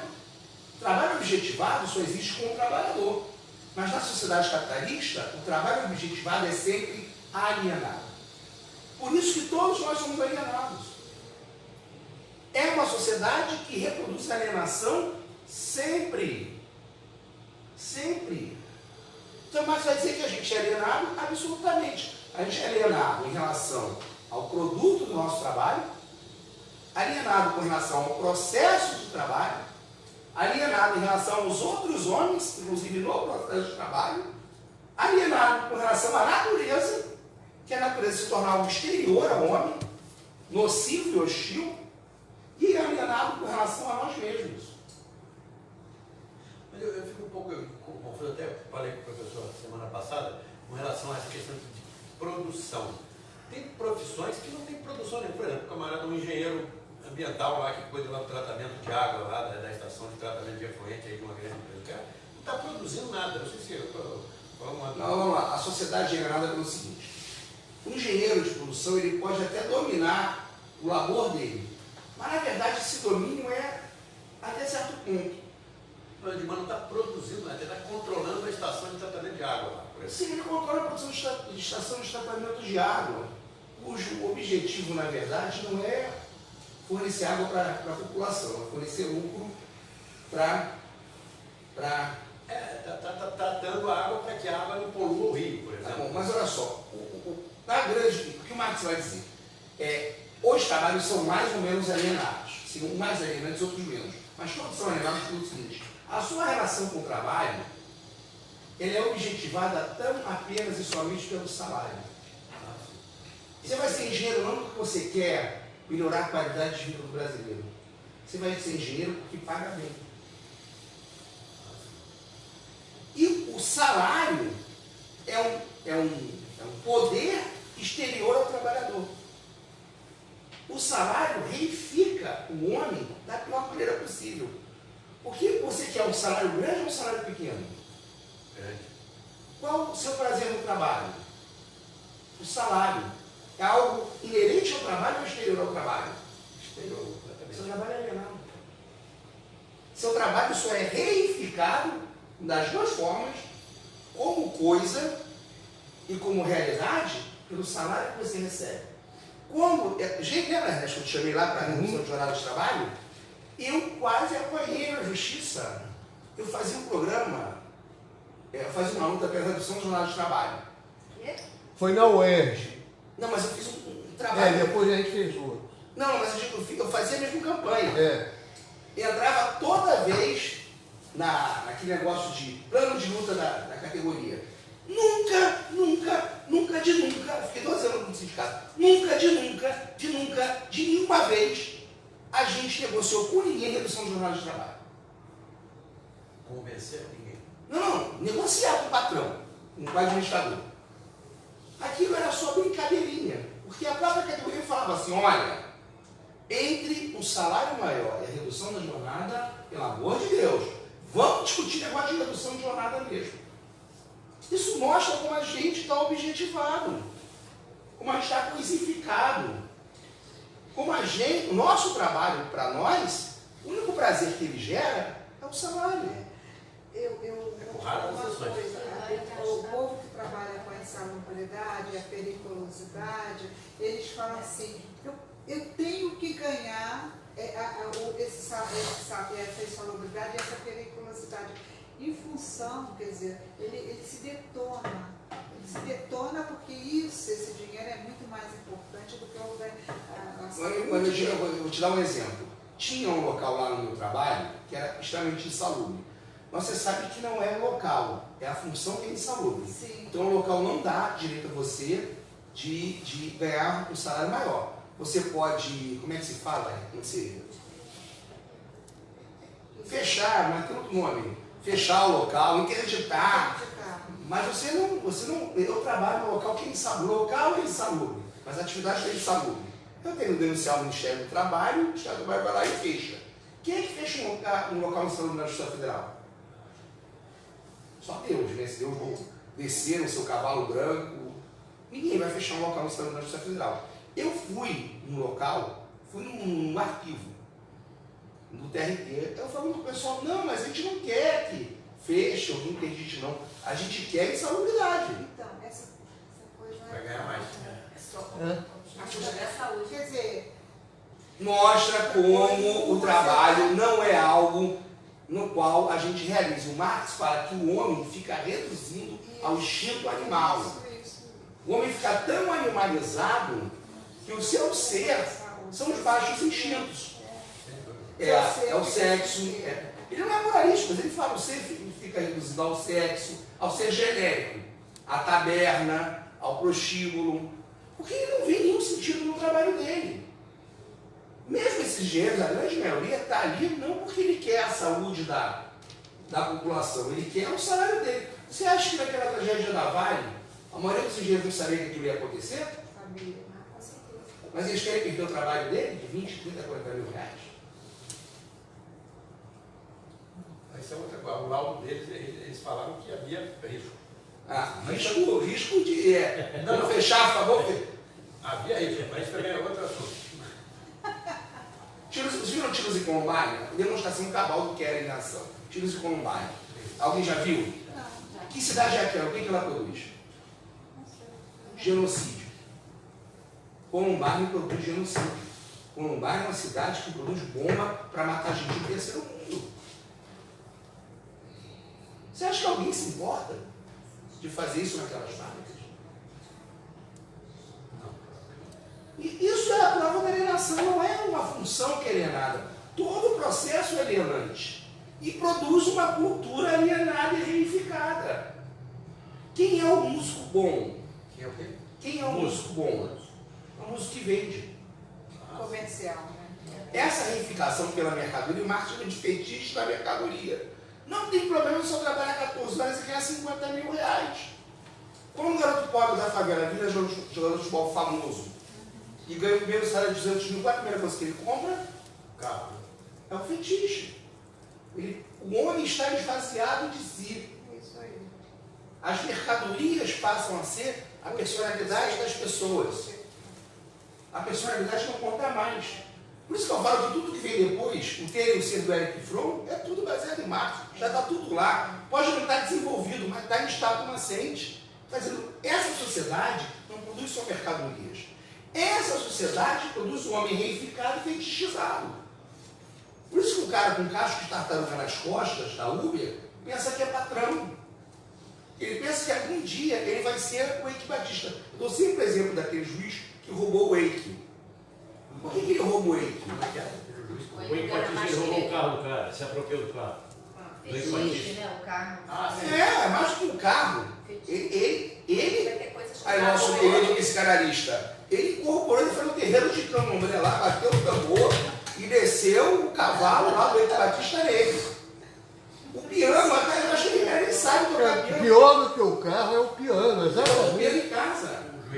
Sim. Ele roubou o piano. O piano do Eike. Do Eike. Ele não quer tocar o piano. Ele quer ser o Eike. Ele não sabe nem violão lá. Então isso mostra. ter esse status. Sim, isso mostra como a nossa sociedade é uma sociedade fetichizada. Não é maluco, não. A nossa sociedade é maluca. Não, ele não é maluco, não. A nossa sociedade é maluca. Ele é maluco, é bandido também. Não, gente, não é maluco nem bandido. Para de olhar para ele, a nossa sociedade é assim. É doida. A nossa sociedade é uma sociedade fetichizada e reificada. Nós só temos valor pelos produtos que consumimos. Nós só temos valor pelas coisas. Marx falava isso, ó. Uma coisa das mais importantes da obra de Marx é isso, que as pessoas só pensam em restituição de produto. Não, ele vai dizendo, olha, essa sociedade, enquanto a gente não sair desse circuito, não dá para construir uma outra humanidade. Tanto que eu acho que não, Marx, é a mesma coisa que fala, se for só para repartir mais produtos, não precisa de socialismo. O Marx é um grande moralista. Marx é dialético demais, porque ao mesmo tempo que só é o Capital e parece que é um livro amoral, porque ele fala do capital de maneira quase que técnica, entre aspas, ele está dizendo o seguinte, dentro dessa sociedade é irreformável, porque a lógica dela torna as pessoas coisas, torna o ser humano mercadoria. O capitalismo e a mercadoria o ser humano. Sim, é a cultura de uma sociedade, é a cultura da sua classe dominante. Então ninguém desta sala está fora do fetiche, ninguém dessa sala está fora da reificação, ninguém dessa sala está fora da alienação, que é uma sociedade reificada, fetichizada, alienada, estranhada. Não tem como. E como é que a gente sai disso? Só fazendo revolução. Não é uma saída Não tem individual. outra saída. O Marx, olha só, uma observação das aulas que eu acho fantástica. Porque o Marx fala assim, Como é que a gente faz a revolução? desculpa, assim, dentro das teses sobre Feuerbach, a ideia de que a gente tem que educar o ser humano coloca o educador acima da sociedade. Quem educa o educador? A única saída disso é praxe revolucionante. Olha a observação arruda do Mesaroide. O Marx é um educador, nesse sentido, alienado, mas que tem uma visão concreta e clara da alienação. No momento que ele tem uma visão concreta e clara da alienação, ele aponta a saída, que não é uma saída teórica. Qual é a saída? Destruir o capitalismo. Quê? Fazer o quê? Destruir o capitalismo. Acabar com o capitalismo. Não é uma saída teórica. Se você acaba uma sociedade que se baseia na reprodução ampliada da mais-valia, que a valorização das pessoas é só pelos produtos, Se você... Porque até a mentalidade de produção e reprodução das mercadorias, essa mentalidade fetichizada. Você tem que criar, Marx fala, de apetites não naturais, de apetites fetichizados, de apetites sofisticados. Você tem que criar sempre um desejo de consumir. Necessidades e os desejos, né, de consumir. Se você não fizer isso, a sociedade para. A sociedade fica rapidinho. Quando você lança esse celularzinho comigo? iPhone 11. 49, 57, 38, antes do telefone 38. ser lançado, os caras estão se porrando na internet em fila de espera. Uma coisa. Realmente é aquela tecnologia que está embutida nele? Às vezes tem nem diferença. É pelo status. Eu quero sair agora assim, né? Então, quando uma pessoa sai na contramão, toma uma posição, você está numa posição e sai dessa posição, que você ganha 3, 4 vezes mais e faz uma opção por ganhar. Continua alienado do mesmo jeito. Bem menos, mas que tem Olha só, a ideia é a seguinte. satisfação. Eu posso ter lido 50 mil livros de Marx. Eu sou tão alienado quanto o Bolsonaro. Só que eu tenho a ideia de que eu sou alienado. Ele não. Ele acha que não. Ele acha que não. Porque senão você está dizendo que eu posso, que foi uma solução elegante do Lukács, História e Consciência de Classe. Depois ele fala assim, estava brincando, tá, galera? Por que ele faz isso? Ele é um teórico da Segunda Internacional. Terceira, perdão, né? Terceira. E aí ele está no meio do movimento stalinista. Não estou falando stalinista como xingamento. Movimento comitê, movimento stalinista. Ele tem uma solução elegante. Como é que você sai da alienação? Eu me junto ao Partido Comunista e junto com meus camaradas tomo consciência de classe. No momento que eu tomo consciência de classe, eu saio da alienação. Por que isso é falso? Vai continuar no circuito da alienação. Você não rompe a alienação teoricamente. O Ernesto pode ser mais do que todos nós aqui. Ele é tão alienado quanto cada um da sala. Ele tem uma visão melhor da alienação. Ele sabe que é alienado. Alienação não é o não saber. É o que, em geral, as pessoas pensam. Eu sou alienado. Você é alienado. O Bolsonaro é alienado, a gente também é. No sentido de que a gente está envolvido com toda essa... É o processo. O processo é fetichizado, é alienado, é reificado. A gente acaba querendo as coisas que os outros querem. Sim, com certeza. Lógico que na Zona Sul é melhor. Até porque o zoneamento capitalista coloca mais investimento na Zona Sul do que na Zona Norte. Mas tem gente que se mata e perde qualidade de vida para morar na Zona Sul por uma questão de status. Nem come. Nem come. Come alface. Isso é uma prova do fetiche. Quando eu morar na Zona... Sim, vai morar em olaria. Sobra dinheiro. Vai morar em olaria, sobra dinheiro. Do bem seria o país. Não entendi. Fetiche do bem? Não, fetiche, digamos assim, que você está pintando ali o fetiche é um desejo que se realiza materialmente. Não. Fetiche é uma espécie de reificação no mundo através de mercadoria. Seu trabalho não tem nenhum sentido para você. O trabalho é alienado. Você objetiva seu trabalho vendendo sua alma ao diabo. Jogador de futebol foi perfeito. Muito bom. Não, vamos lá. Você vende a sua alma ao diabo. Todos nós. Nós vendemos nossa força de trabalho de uma vez por todas. Nosso trabalho é reificado através do salário. E o salário é reificado através dos produtos que ele compra. Esse processo de reificação do mundo através de mercadorias se chama fetiche. Ninguém está livre dele. Nosso mundo é reificado nas coisas, nos produtos que a gente consome. O mundo capitalista só tem sentido através, não é só de produção e consumo não, gente. Você não consome só para sobreviver. Você consome e ao consumir você é. Você só é alguma coisa se você consome. Por que um garoto pobre mata um garoto rico por causa de um tênis. Não é só o produto, ele está sendo alguém. Quando ele bota aquele tênis Nike no pé, ele passa a ser uma pessoa. E que não E Nike, tem que ser da Nike. Sim, E que não é, né? sim, mas a nossa sociedade produz isso. A nossa consciência é reificada. Um exemplo concreto. Os cantores de sucesso, todos eles, são fetiches. Ninguém, até a crítica ficou fetichizada e reificada. Você não pode mais criticar a Anitta. Se você criticar a Anitta, você está com inveja dela. E já tinha que dizer, não, mas porque ela veio de Rocha Miranda. Eu nunca tinha. Anitta, dá um exemplo. Você não está discutindo de maneira nenhuma a música. Eu não quero discutir a Anitta, eu quero discutir a música que ela canta. Mas se você discutir a música que ela canta, na verdade você está com inveja. Você não conseguiu aquele grau de sucesso capitalista que ela conseguiu. O bem em si, o bem, não a mercadoria, o bem, que é a música, não está sendo discutido.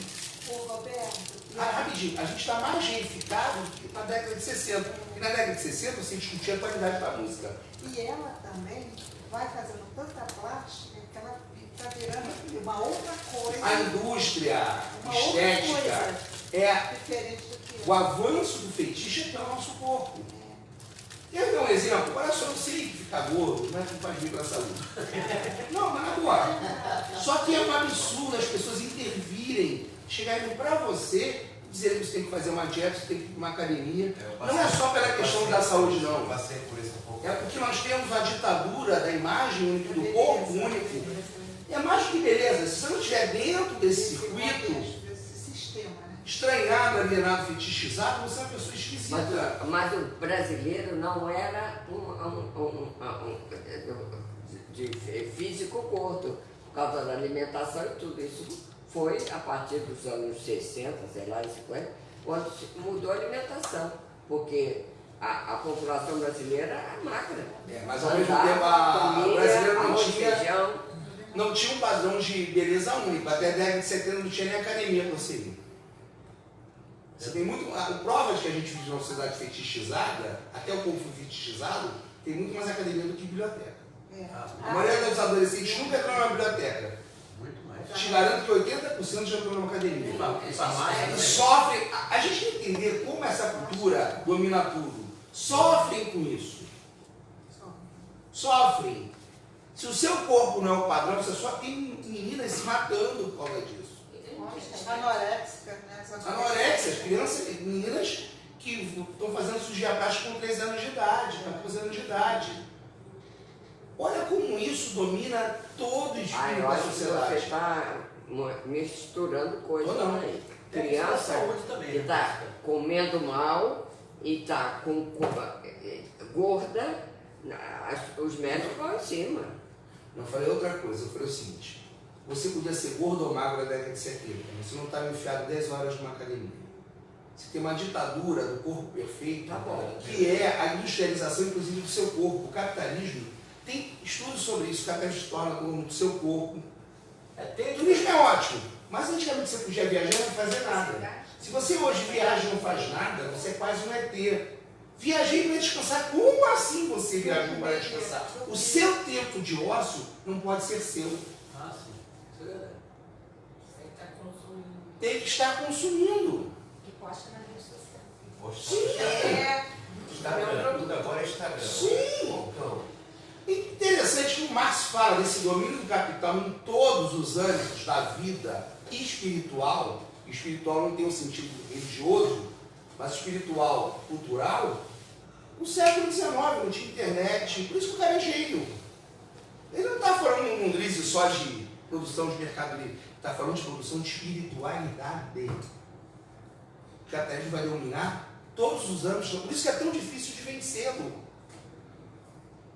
Porque as pessoas não conseguem conceber um outro mundo que não seja esse. Por isso que eu tenho amigos de esquerda que falam assim, não, mas não, a gente o que precisa é de uma mistura de capitalismo com socialismo. Eu falo, como é que vai ser? Porque ele não consegue se ver num outro mundo que não seja o mundo capitalista. Ele não consegue ver uma outra personalidade que não seja a personalidade capitalista. O Marx fala, inclusive, da questão da liberdade. Porque a gente pensa que a liberdade é isso. A liberdade capitalista se baseia numa igualdade fictícia de direitos e na ideia evolutiva de que eu vou fazer o que eu quero. Sim. E, por exemplo, o Mesaroes, ele tem um livro que eu estou lendo dele. Caramba, qual é o livro? Eu estou lendo sobre o Sartre agora. E ele coloca uma coisa bem interessante, ele está discutindo liberdade com o Sartre. Ele diz, o Sartre coloca a liberdade na questão muito volitiva. Nesse ponto ele retroage ao liberal. Ele fala que tem 3 condições para você ser livre. Primeiro ele fala a sua situação de classe. Não, perdão. A sua carência rude. Sua carência? Rude. Se você não tem porra nenhuma, se você é um mendigo, você não é livre para nada. A sua carência absoluta. Falar, eu sou livre para quê? Para mendigar. Nossa, que lindo. Sou livre para morar nessa sarjeta, para tomar sol na cara, para tomar chuva na cara, para apanhar da polícia, para ser preso sem fazer nada, para ser queimado no banco da praça. Aí a segunda condição, a sua posição de classe. Porque se você está numa classe privilegiada, imagina como é boa a vida de um surfista. Mas dá para todo mundo ser surfista no capitalismo? Quem são os surfistas? Quando vem da classe pobre, logo ficam ricos. E aí são endeusados como empoderados. Então a liberdade, dentro da sociedade capitalista, está muito ligada à sua posição de classe. Se você está numa situação de privilégio, você tem muito mais liberdades reais, concretas. Do ponto de vista, não existe. Não, sim, mas olha só. Cris, se você, não sei quanto você ganha, eu não quero, mas se você ganha bem, se você é da classe média, né? Por isso a classe média tem tanto medo de se tornar proletária, você pode viajar para a Europa, você pode tirar mais férias num hotel de luxo, e você pode fazer um monte de coisa que a classe pobre não faz, em termos reais de vida, você tem potencialidades que a outra classe não tem. Isso te dá uma liberdade maior. Comparativamente. Mesmo que você seja... Mas eu estou preso. É status para mim, pagar o hotel caro. Sim, exatamente. Postar a foto. Mas isso é que ele está falando. Mas isso é uma situação muito melhor do que o cara que está indo na marquise. E aí a terceira condição, o Mesaroes é muito interessante, que ele fala das necessidades reais do ser humano, das necessidades de realização da humanidade, que são inviáveis no capitalismo. Precisamente que você colocou a grande contradição. Para eu estar fazendo tudo isso, tem que alguém estar se ferrando. Eu estou me dando bem, mas alguém está se ferrando para eu me dar bem. Então isso não me realiza, não me tira do processo de alienação para realizar as aspirações. O Marx vai colocar as aspirações da humanidade, as aspirações possíveis para o ser humano. Que o Marx é um cara tão genial que ele coloca uma coisa que eu demorei muito tempo para entender. Eu demorei muito tempo. Aquilo me tirou do sono. Sério, isso é sério. Porque Marx diz que o ser humano não tem uma essência. A essência do ser humano é histórica. Quando a Simone de Beauvoir fala que a mulher é uma invenção do homem, ela está sendo marxista. Por que a mulher é uma invenção do homem? Porque ela é a primeira classe oprimida. O papel da mulher na sociedade foi ditado pelos homens. Ele está sendo marxista quando fala isso. A mulher é uma invenção do homem. Do homem, homem. O homem determinou a mulher a posição dela na sociedade. Né? Aí o Marx fala o seguinte: recuperar a essência perdida do homem. Eu falei, não, me dá um crack, uma maconha, me dá um chá. Como é que eu vou recuperar uma essência que não existe? A essência é histórica. Se a essência do homem é histórica, como é que eu vou recuperar uma coisa que nunca foi perdida? Mas o que ele está falando? De uma essência potencial, futuro, vir a ser. Ele fala de carência rude. É o devir? É o devir. É uma essência que vai ser recuperada no futuro que nunca existiu. Porque se eu estou livre da carência bruta e se eu estou livre da dominação de classe, que tipo de coisa a humanidade pode alcançar? O cara é gênio, mas eu falei, cara, eu estou falando sério, Ernesto, eu não entendi a primeira vez. Porra, esse cara aqui está com problema. Ele fala que a essência é histórica e fala que vai recuperar a essência. Esse alemão pirou, velho. Para saber a história, tudo de bom. Como é que faz?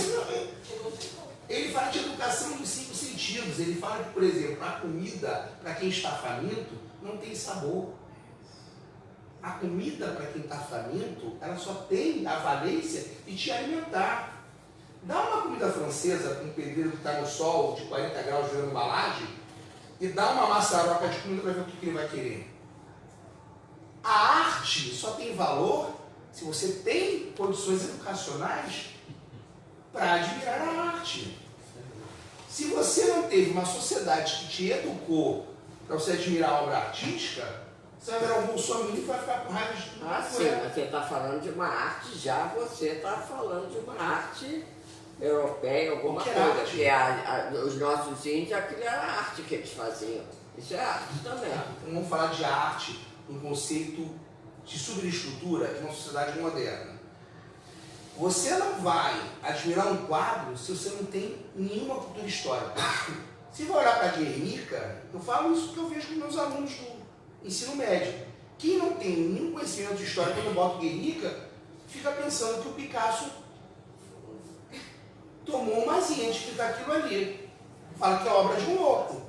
Você só vai entender Guernica se você tiver uma consciência muito profunda de história, de arte. Então, Marx está dizendo uma coisa que é o seguinte: essa condição que é de uma classe aristocrática, que é de uma classe rica, pode ser de toda a humanidade. Você pode dar acesso ao teatro, ao cinema, às artes todas, para toda a humanidade. Então, não vai ser mais ter um tênis Nike que vai ser valoroso. Vai ser um grande astrólogo, não. Grande astrônomo, grande astrólogo, não era astrônomo, eu pensei mesmo, falei astrólogo. Um grande astrônomo, um grande cientista, um grande musicista. Entendeu? Você vai mudar os valores. Isso do abstrair, você pode abstrair como quiser, porque ele não diz que a ciência é essa. Essa sacada dele é genial. Ele diz que o ser humano não tem essência. E fala que tem que recuperar a essência do ser humano. Tu fala, pô, esse cara tá me sacaneando. Porque ele diz o seguinte: o trabalho é a condição necessária de vida imposta pela natureza ao homem. O trabalho é uma coisa eterna. O trabalho alienado diminui o ser humano. Se eu me livro do trabalho alienado, esse trabalho vai deixar de ser uma condição de castração para ser uma condição de realização do homem. As potencialidades adormecidas da humanidade, quando isso acontecer, são infinitas. Por isso que ele não fala muito sobre a sociedade futura. Ele está tipo, olha, eu não sei o que vai ser, velho. Se ninguém estiver passando fome, se ninguém estiver passando necessidade, se todo mundo tiver acesso à educação, se o trabalho não for uma imposição, se a gente pensar, porque são as grandes contradições do sistema capitalista. A vida privada e a vida pública são antagônicas. Política é coisa de ladrão. Política é coisa de fanático. Política é coisa de gente que está querendo se dar bem. A política é a própria vida do ser humano. A sociedade fetichizada e alienada cria essa cisão. Porque a política também é apropriada pela classe capitalista para seu próprio bem. E as pessoas veem essa contradição e veem a política como uma coisa suja. Se a política deixa de ser suja, o antagonismo entre vida privada e vida política não existe mais. A gente vai ter que decidir todo mundo que vai fazer do planeta Terra.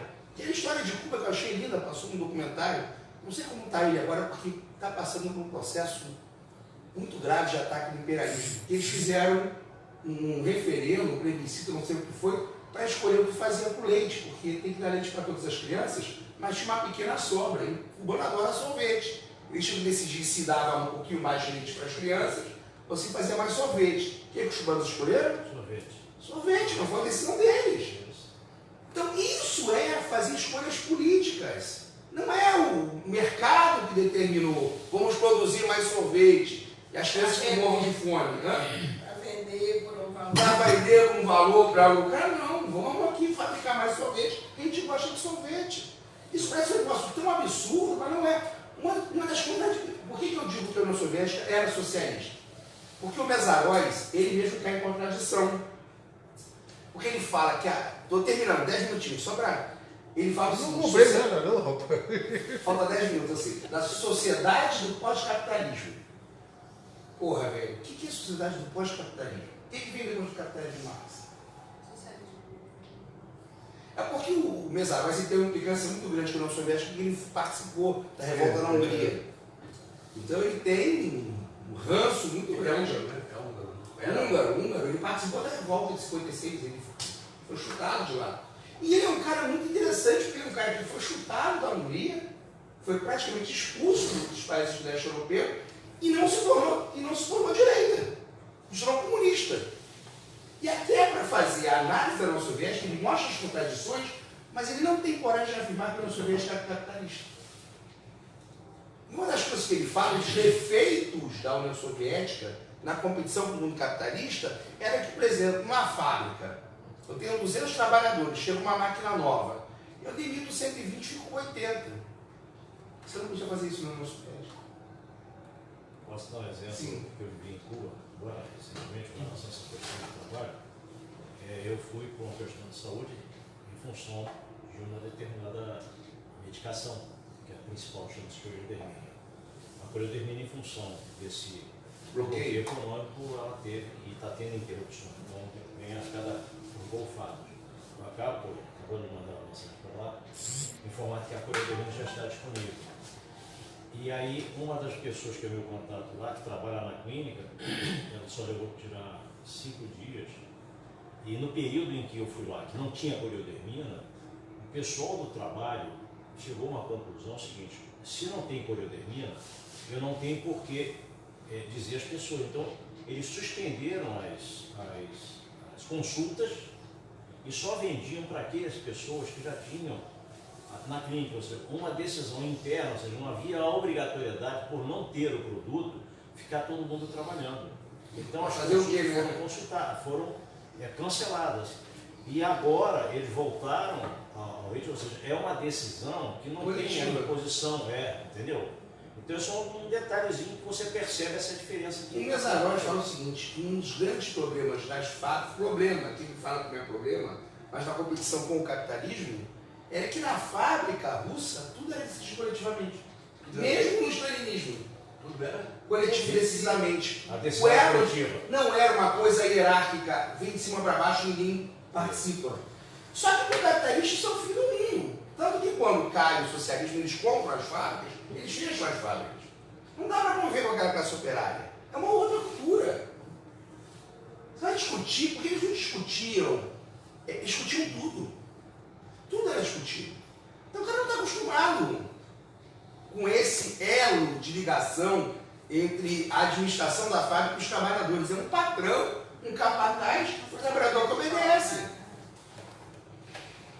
Como é que você faz?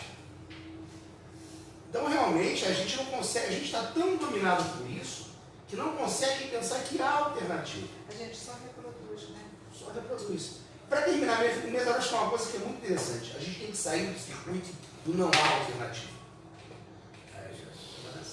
A gente tem que parar de chamar o capitalismo de neoliberalismo. Parar de chamar o capitalismo de neoliberalismo. Tem que chamar de capitalismo. Tá. Tem que condenar o neoliberalismo, tem que condenar o capitalismo. A gente parou de falar, a gente parece que tem nome. Eu ia falar capitalismo, neoliberalismo. Não, eu sou contra o neoliberalismo. Aí, se o capitalismo for fofinho lá, no capitalismo fofinho, eu quero. Não, onde é que tem esse capitalismo fofinho? Né? A gente tem que voltar a ter a coragem de ser anticapitalista. Voltar, inclusive dentro do PT. Voltar a ter a coragem de dizer que somos anticapitalistas. O que parece que há dentro do sistema um espaço de conforto que, se você diminuir algumas coisas, ele funciona. E ele não está funcionando, está numa crise estrutural, uma crise ambiental, uma crise civilizacional, uma crise no mundo do trabalho, crise ecológica, todos os tipos de crise migratória. Qual é a saída? Dentro do capitalismo. Uma das coisas que eu tenho, para mim fica muito claro, Conselho, quando você coloca essa questão de enfrentar a destruição, a concepção da destruição do capitalismo, é a questão que você falou, como hoje está a questão daquele encontro anual do Fórum Social Mundial? Virou passeio. Virou tudo. quando se diz que um mundo novo é possível, qual é esse mundo? Ele não tem coragem de dizer, né? O ápice da crise do Fórum Social Mundial foi os movimentos de resistência na América Latina. Como o Fórum Social Mundial não podia apoiar nenhum governo, eles ficaram no labirinto. Né? Outro mundo é possível. Qual? Qual? Ninguém pode dizer. Você não faz política só na negação. Porque o movimento comunista, você pode falar tudo dele, mesmo que ele não dizia que tinha uma alternativa. Para terminar mesmo, eu vou repetir as palavras do Fidel. Essas palavras não são minhas. Acabou que o Fidel baixou aqui, passou o tambor. Né? O Fidel dizia o seguinte: é capitalismo ou socialismo. Não existe um terceiro sistema. Fidel Castro dizia isso. É capitalismo ou socialismo. Não existe um terceiro sistema. A terceira via é um grande engodo.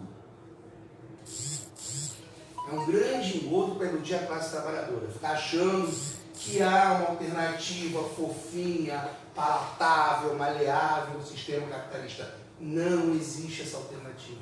Não existe. O capitalismo pode levar a humanidade à extinção. Esse é um grande problema, tá? O capitalismo pode levar a humanidade à extinção. A humanidade e o planeta à extinção. Então, O planeta não, o planeta vai ficar por aí.